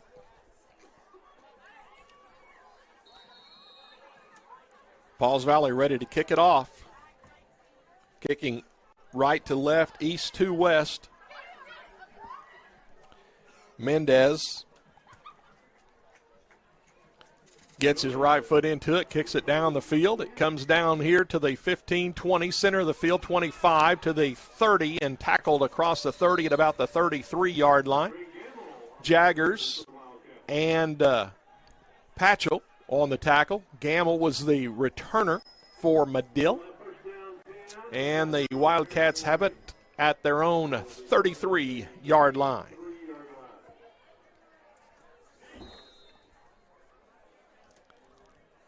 Madill stays with the spread. A couple of receivers going to the far side.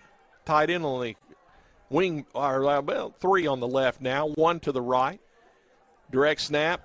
Robertson going to keep it himself, left side, cuts in on the corner and is going to be tackled across the 35 at about the 37 or 8. One of the Panthers fell down late there, Jaggers. He gets up, ready to go. 6-yarder for Robertson there. Let's go second down 4 for Madill.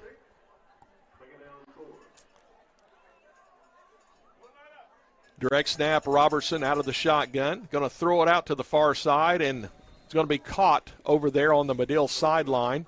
Catch made by Northcutt. Out of bounds he goes right on the sideline, and that'll be enough for a Madill 1st and 10. They've got it at their own 44-yard line. I'll tell you, Tony, just like a running back that you just lean on that has 20, 25 rushes in a game, number 10 would have 20, 25 catches in a game if I was the head coach. Just keep throwing them to him. Yeah, I mean, they can't. Hadn't stopped it. I don't know if they're sure they can. Here's a quick pass over the middle. It's going to be caught by Morris, and he's going to be tackled, and a penalty flag comes flying in from the White Hat from way back behind the play. Let's see what the White Hat spotted. Tackle made at the Pauls Valley 47. Holding called on Madill. Ugh.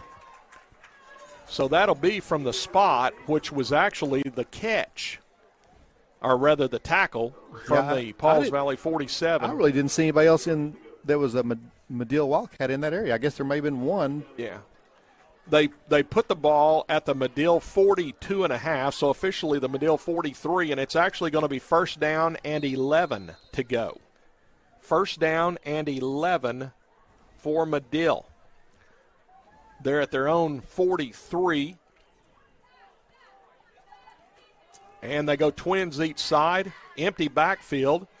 Here's the quarterback faking the jet. He's going to throw it down long. Cisco's got everyone beat, but it goes off his hands as Jolly was trying to catch up to him, and Cisco couldn't handle that one. Yeah, Jolly did a good job of not giving up there. He was beat, but the fact that he kept his speed to try to catch up to the receiver, and he caught up at the exact right time he had to. Cisco had his hands on it, but it looked like it kind of went off his shoulder pad even. Yeah, I thought it went off Jolly's shoulder pad potentially. Did it not? One of them. Yeah. I don't know. I just looked down here and did bounce off of something. Madill picked up a half yard on the incomplete pass.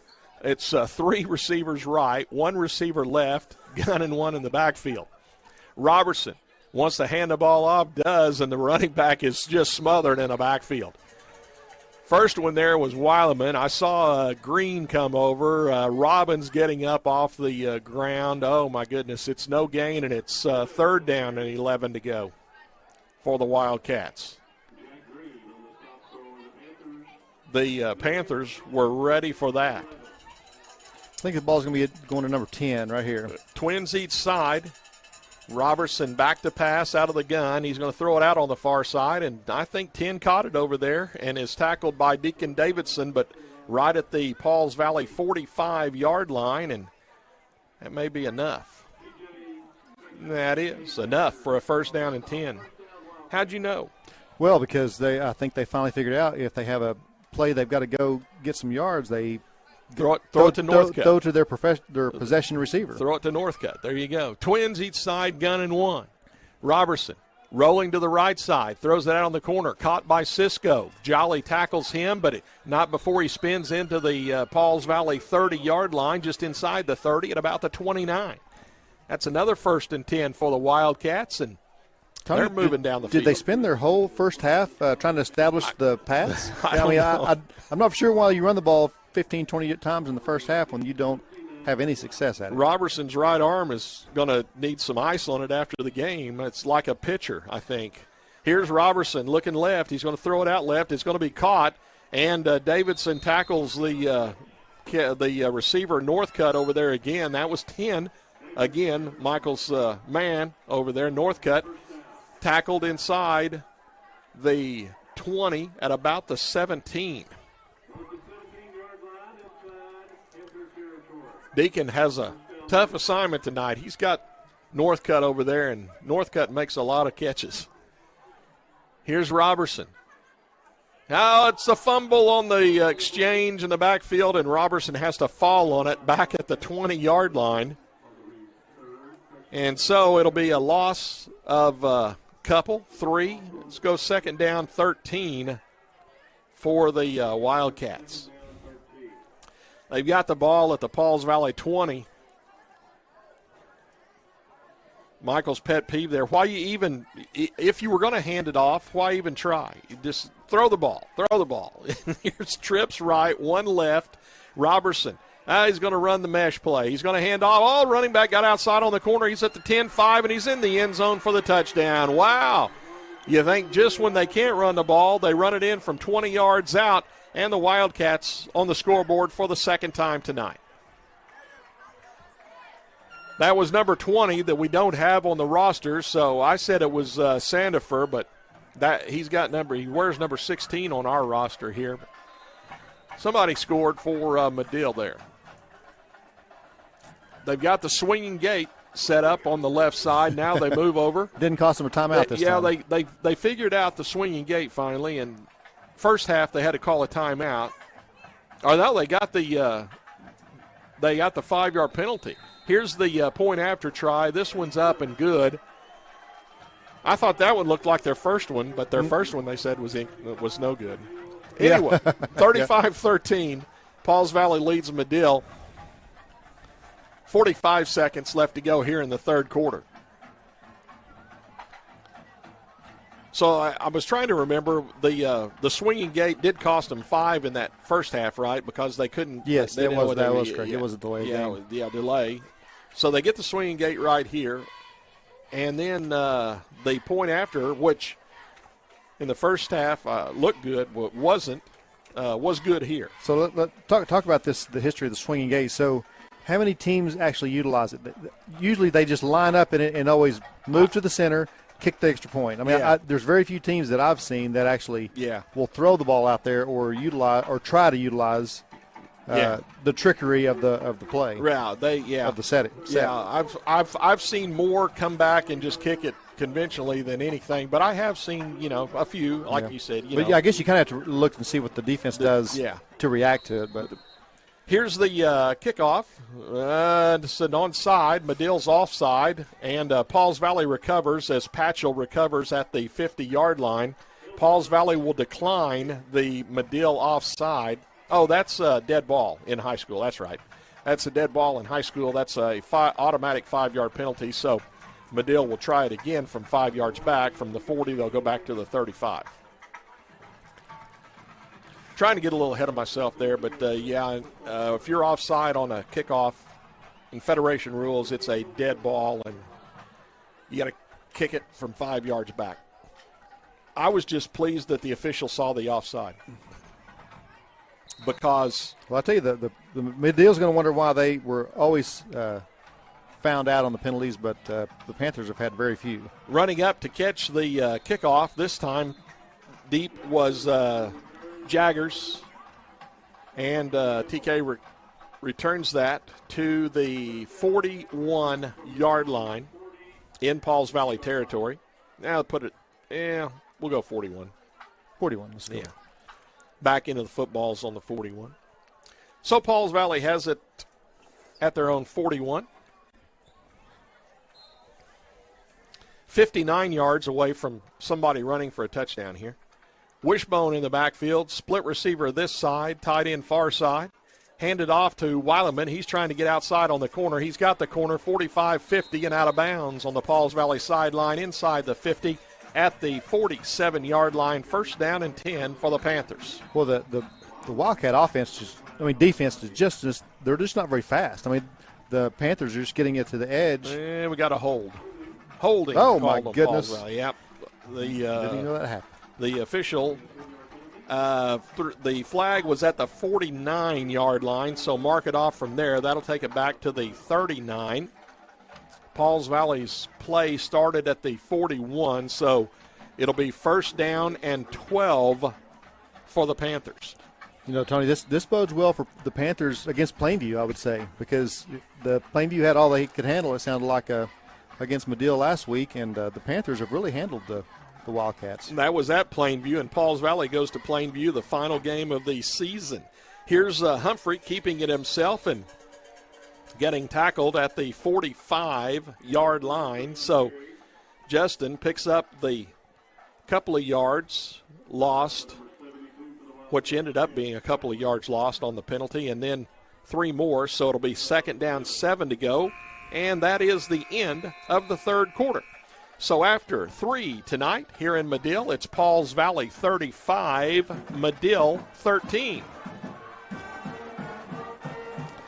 Your Pauls Valley Panther Athletics game time and live stream sponsors include First United Bank of Pauls Valley, Standridge Tire Pros, Seth Wadley Auto Group, Pauls Valley National Bank, Con Nerschel with Physical Therapy Central. We would also like to welcome our newest live stream sponsors, the Pauls Valley Class of 1976, the Pauls Valley Class of 1984, Chris Humphrey with Hilton Oil Company, the family of Tim, Paula, and Treston Williams, Joe Don Looney with Joe Don Stump Grinding, and Chris Little with Above and Beyond Pools and Spas. Sponsorship of live streaming carries a cost of $10 per event. Your company's logo will appear on a fly-in rotation every 10 seconds with our other sponsors. If you'd like to be a part of Panther Athletics live streaming sponsor team, please contact Pauls Valley Athletic Director Kirk Moore at the school during school hours, and Kirk will fix you up. Just $10 per event to be part of the Pauls Valley live streaming sponsor team. Here we go with the fourth quarter. Split right, tight left, wishbone. Handoff. Del Toro breaks the tackle, still going 50, 45, 41-yard line, and it takes 2 Madill Wildcats to bring Isaiah down, and it's a first down and 10 for the Panthers. Hey, Tony, a couple of stats, for instance, of interest. Humphrey has 18 carries for 251 yards rushing through 3 quarters, and the Panthers have over 450 yards of offense through 3. So they've had a very good offensive night. This is all they could have hoped for going into the home run stretch of the season.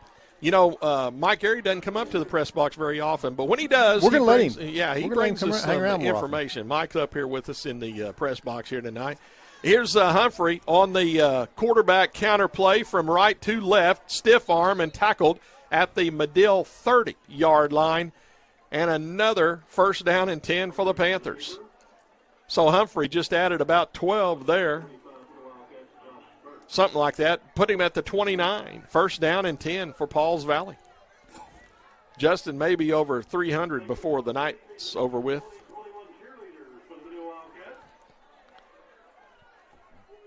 $11 minutes left to go. 35-13 Panthers. Panthers first and 10 at the Madill 29. Humphrey. Del Toro tackled at about the 26. that with guys like that are just churn out yards like Del Toro is, that's what you've got to do is hit them low and hit them early where they can't get their legs to churning. The ball squarely in the center of the field at about the 26. Smith runs the play on from the sideline for the Panthers. And this is going to be the diamond formation. Lara in motion this way. High snap. Humphrey gets it. Tosses to Weileman. Nice sidestep again, Landon, and he's going to be tackled right at the 20-yard line. Penalty flag thrown. And I think the Panthers are going to be called for another hold here.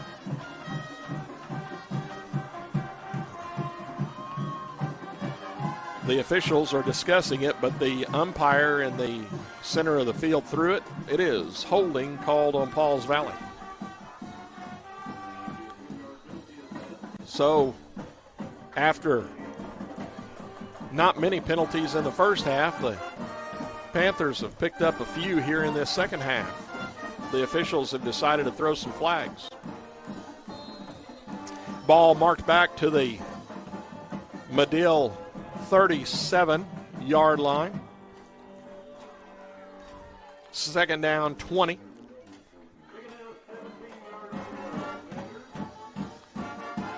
Diamond in the backfield. Motion this way by Lara. Fake it twice. Humphrey back to pass. Penalty flag thrown. Humphrey finds Jolly on the far side to the 5-yard line and tackled there. But again, the penalty flag thrown by the white hat back here where Humphrey threw the ball. It's another hold called on the Panthers. Yeah, Raper's disgusted with it, but, I mean, that's the only reason Humphrey didn't get sacked there is by the grab. I saw the Madill guy back there, but I didn't see who it was and what happened. I didn't see who the offender was, but he was right there at the quarterback. So the ball goes back to the midfield stripe. Panthers with 2 holds in a row. Pauls Valley's got to go down to the 20 for the first down. They have the ball at the 50, so it's second and 30 play here. 9:34 left in the ball game. 35-13, Pauls Valley leads. Chronister brings the play in from the sideline and splits out to the far side. Patchell's the tight end on the near side. 4 across in the backfield.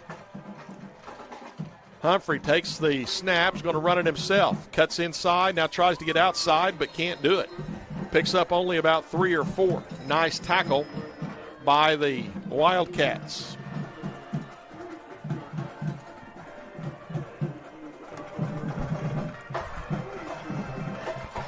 Third down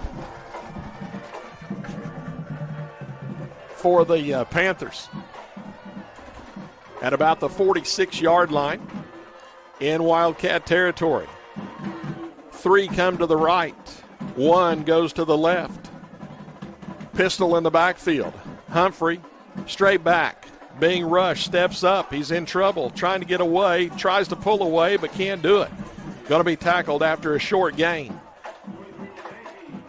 At the 46, down to the 41, picked up 5, but it's still going to be 4th down and double digits to go. For the first time tonight, the Panthers run the punt team on the field. Humphrey back in punt formation. The Wildcats haven't sent anyone back deep yet. Now they do run a player back.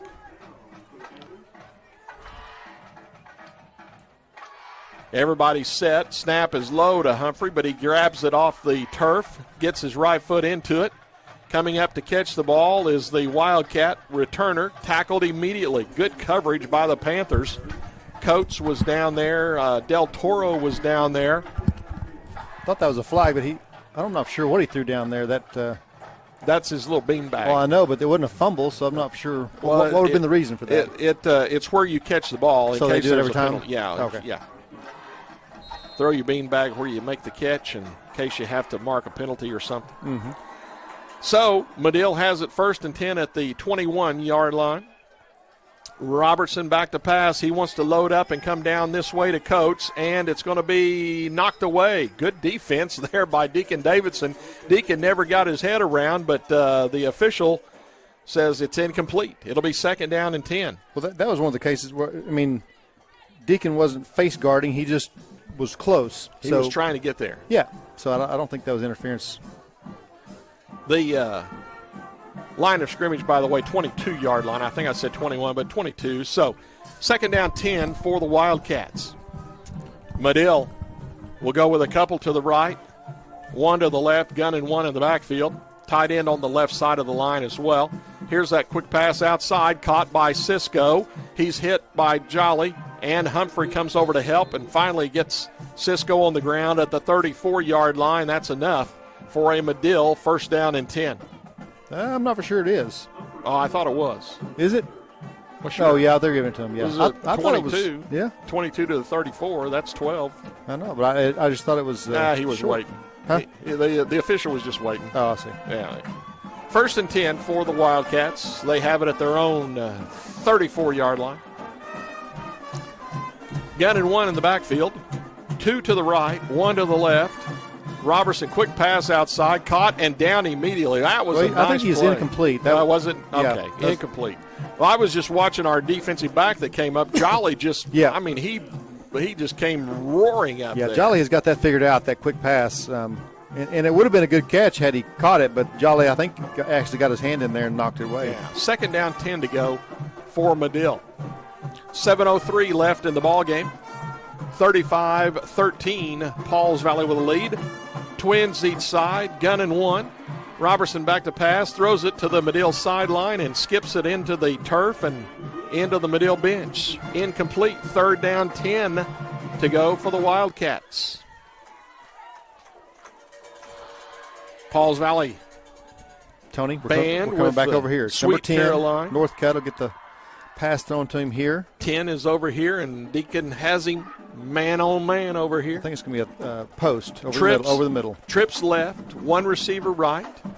Robertson looking out here. He's going to throw it. It's going to be caught, and Davidson makes the break on the ball, but holding on to it is Northcutt, and just did have enough for a 1st down and 10 for the Wildcats.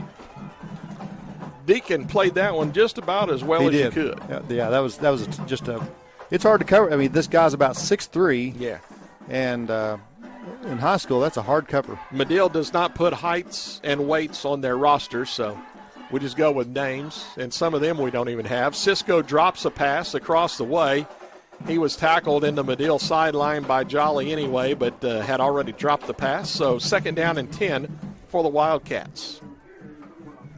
They have the ball at their own 47-yard line, so still trying to move into Pauls Valley territory. Other than the 20-yard touchdown run, they haven't ran from scrimmage in a long time. Here's a break on the ball by Mendez, and he knocks it away, and it'll be 3rd down and 10 for Madill. I bet 90% or more of their plays have been passes second half. Well, second half for sure. Yeah. First half is probably a 50-50 mix. Well, I was going to say, how many runs have they had in the second half, though? I can't remember. They don't need to run. They can't run the ball. I understand. Twins each side, gun and one in the backfield. Robertson catches a low snap. He's looking out over the middle. He's going to throw it out over the middle, and it's going to be incomplete. Humphrey kind of pushed the receiver there, but Justin got away with it, and it'll be 4th down and 10 to go for Madill. I think he must have thought that was uncatchable. Yeah, well, I think Justin was just trying to get a little traction to leap and try to make that interception, and he couldn't do it. Punt formation. Morris. I'd say I wouldn't be punting right here if I was. I mean, Madill. You're down 3 touchdowns. This is kind of you do everything you can to put points on the board. Here's the snap back, and he gets his left foot into it.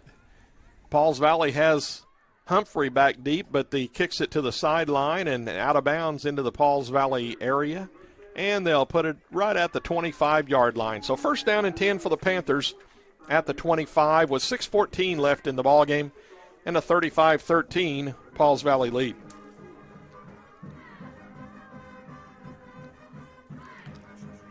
We mentioned our offensive lineman tonight.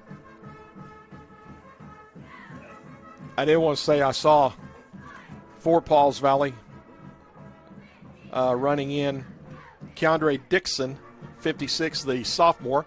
Here's a handoff to Weileman, and he's going to be tackled for a loss of yardage. That was Robertson back there making the tackle for the Wildcats. He's made a couple of plays in the offensive backfield tonight for Madill.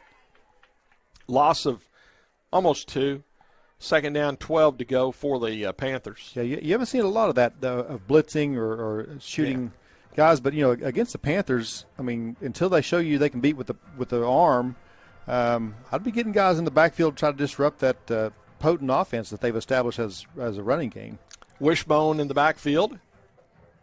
Humphrey keeps it himself, cuts in on the corner, and is going to get across the 25 to about the 26 or 7. Let's see when they move it out, 27-yard line.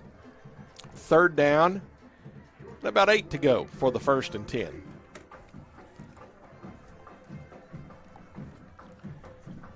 Clock rolling, 5:10 left in tonight's ball game. Pauls Valley up 35-13. Wishbone in the backfield. Split right, tight left. Humphrey takes the snap, going to option left, pitches the ball to Weileman, got the corner 40, 45-50, 45-40, and out of bounds in the Madill bench at the 43-yard line. 1st and 10, Pauls Valley. Yeah, and that's where Weileman is the most effective when you can give him – it takes him a little – and Zane was kind of the same way, his brother. But if you can give him 5 or 6 yards to get ahead of steam, he really is has some good speed and is hard to bring down. And that Justin made that quick pitch where he had plenty of time to get to running downhill. Here comes Smith out to this side as he brought the play in. Tight end far side, Wishbone in the backfield.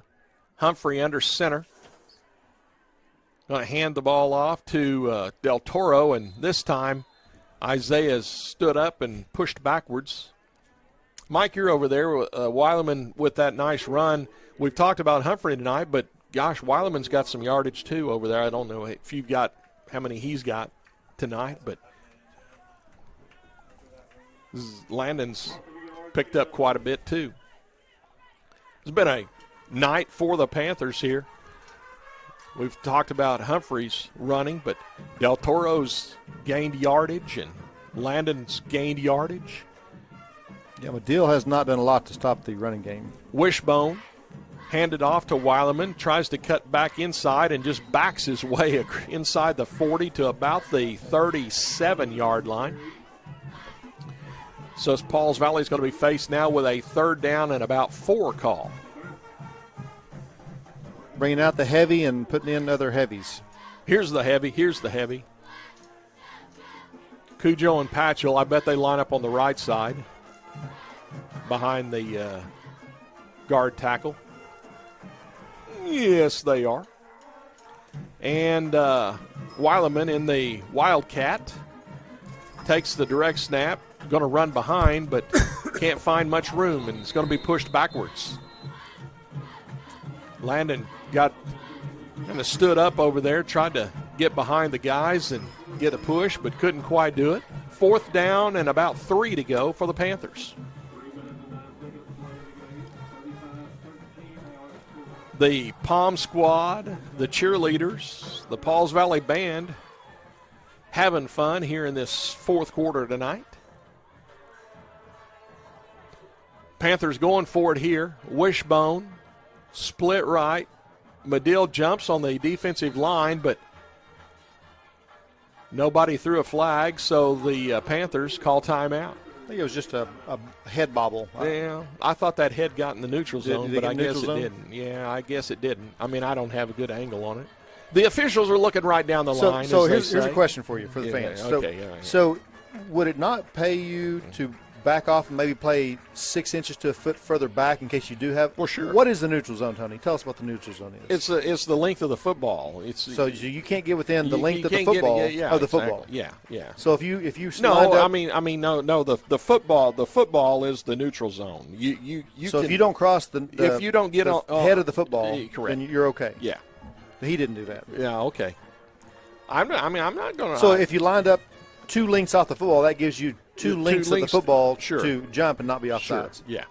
So you could actually come up out of your stance and still not be offsides if you don't cross the football, playing the football. Yeah. Well, yeah, but now the like the center, when he gets down and centers the ball, his head is going to be over there. Right. You're not going to mess with that. Yeah. You just don't want a guard or a tackle getting in, or a defensive lineman getting in. Okay. You understand? Yeah.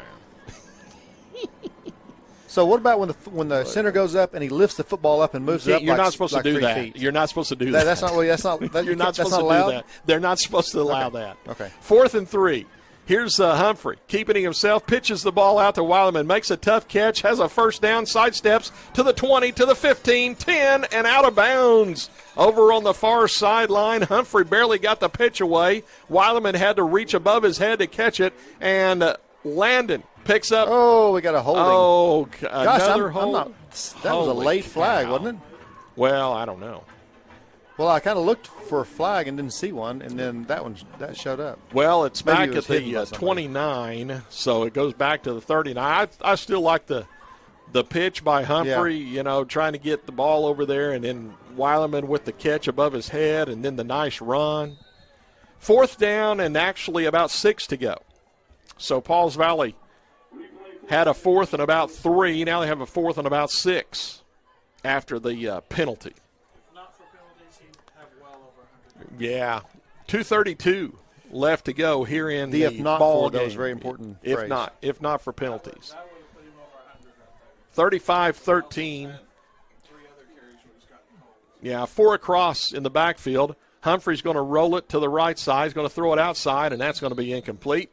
That one didn't quite have a chance, and the ball will turn over on downs to the Wildcats. So, Tony, what we were talking about with Mike Harry, he said if that hadn't been a holding penalty, Landon would have been over 100 yards right there, which would have been 2 Panthers over 100 yards rushing, which I would say hasn't happened in a good while. Yeah.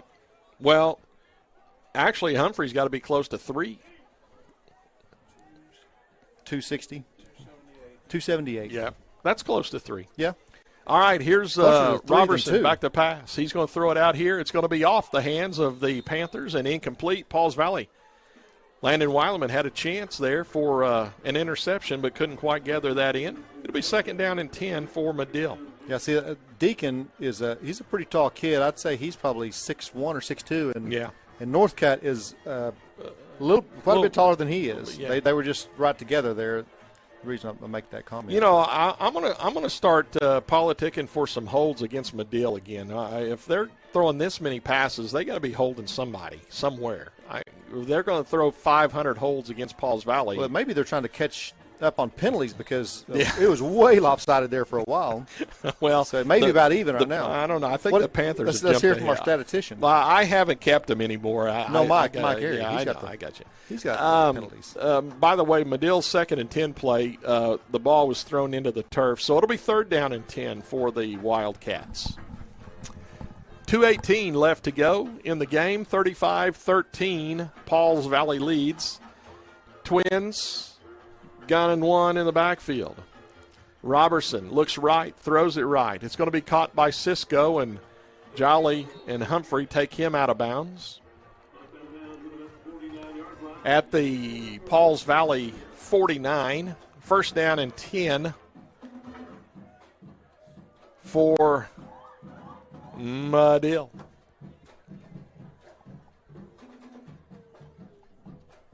Madill goes trips left, 1 right, shotgun with a running back.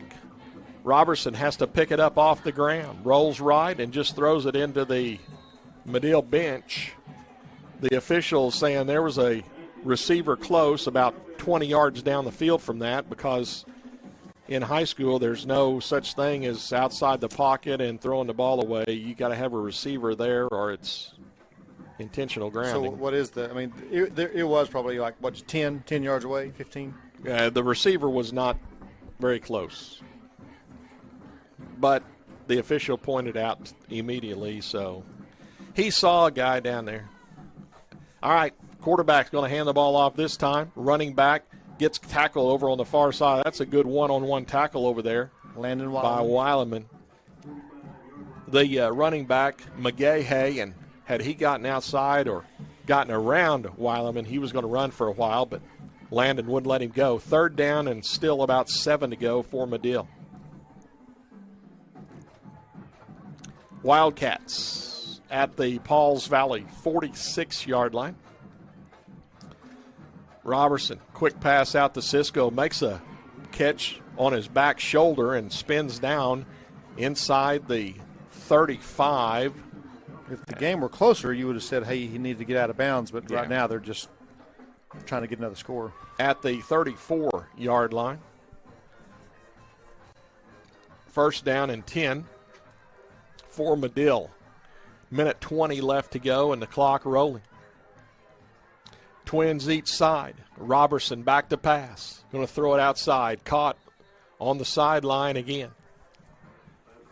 Nice catch by Cisco. Pushed out of bounds immediately. Inside the Pauls Valley 30 at the 27.5. I guess officially 27. Twins each side, gun and one. Robertson straight back to pass. Comes this way. Ball knocked away. Davidson, nice play coming up from behind. Knocked that ball away from Northcutt. 3rd down and about 3 to go. Great timing there by Davidson. That was the best defended pass that we've had in a while, and that was a completed pass had he not hit him right when the ball got there. Minute 3 left to go with Pauls Valley up 35-13. Remember, Pauls Valley would like to win by 15 or more to get the maximum points as far as a tiebreaker situation goes. So you'd like to keep Madill out of the end zone. Well, they'll win by 15 either way. No, not yet. Here's a pass to Cisco, and he's down the sideline and out of bounds. Short of a 2-point conversion, Tony. I know, but they got that swinging gate. You know, they may run that. That's true. The swinging gate could be the. I'm telling you. It could be a 14-point deal, you know. Anyway, 1st and 10, Madill at the Pauls Valley 15-yard line. Trips left, 1 to the right. Robertson back to pass, rolling to this side. Penalty flag thrown. Robertson on the run to the 10, to the 5, and he's tackled from behind. And he's going to be short of the goal line at about the 2, but I think we've got a hold. Well, the refs got the memo from you, and they said, hey, we got to even this thing up here. Yeah, well. Holding on Madill. And let's see. The flag is at the 15.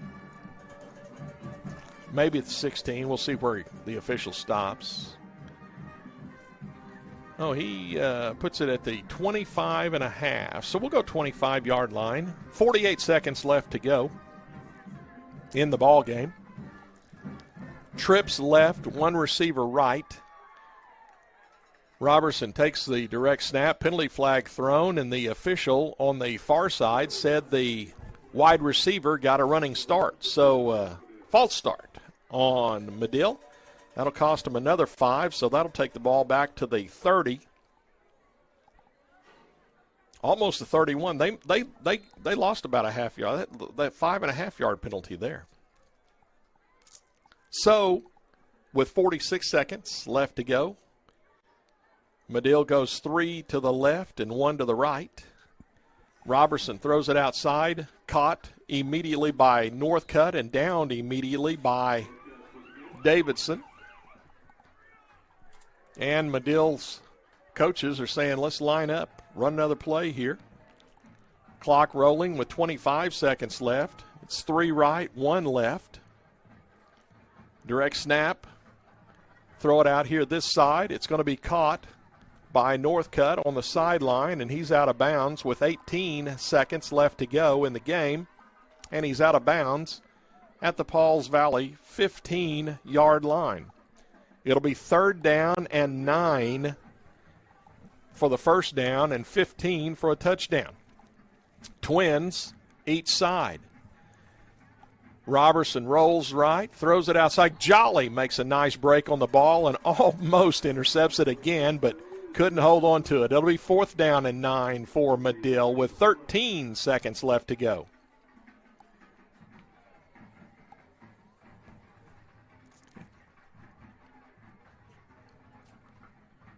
Nine for the first down, 15 for the touchdown. Trips right, 1 left.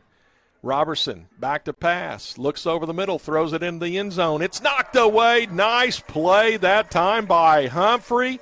Got his right hand up, diving, and knocked it away from a potential touchdown for Madill. Well, that was a nice defensive play. 8 seconds left to go. Pauls Valley will have to snap at one time and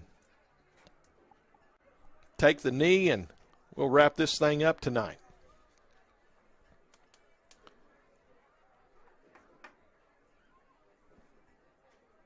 The Panthers staying in the huddle for quite a while. There we go. White Hat blew the play ready to go, and Pauls Valley's in victory formation. Humphrey under center, takes the snap, goes to a knee, backs out of there, and that's your ball game. The Pauls Valley Panthers come down to Madill tonight and win it by a score of 35-13. And Michael, this was a really good win tonight by the Panthers. The Pauls Valley football team had the 21-6 lead at the break. They come out in the second half, take the opening kickoff almost half the quarter, drive it right down the field, get the touchdown, and just go ahead and polish it off from there. 35-13, the final score is Pauls Valley wins it over the Madill Wildcats. Tony, a couple of stats of interest. The Panthers had 546 yards of offense, Madill 339. For the Panthers, 93 of that was through the air, 453 on the ground. Conversely, the Madill had 282 through the air and 57 on the ground.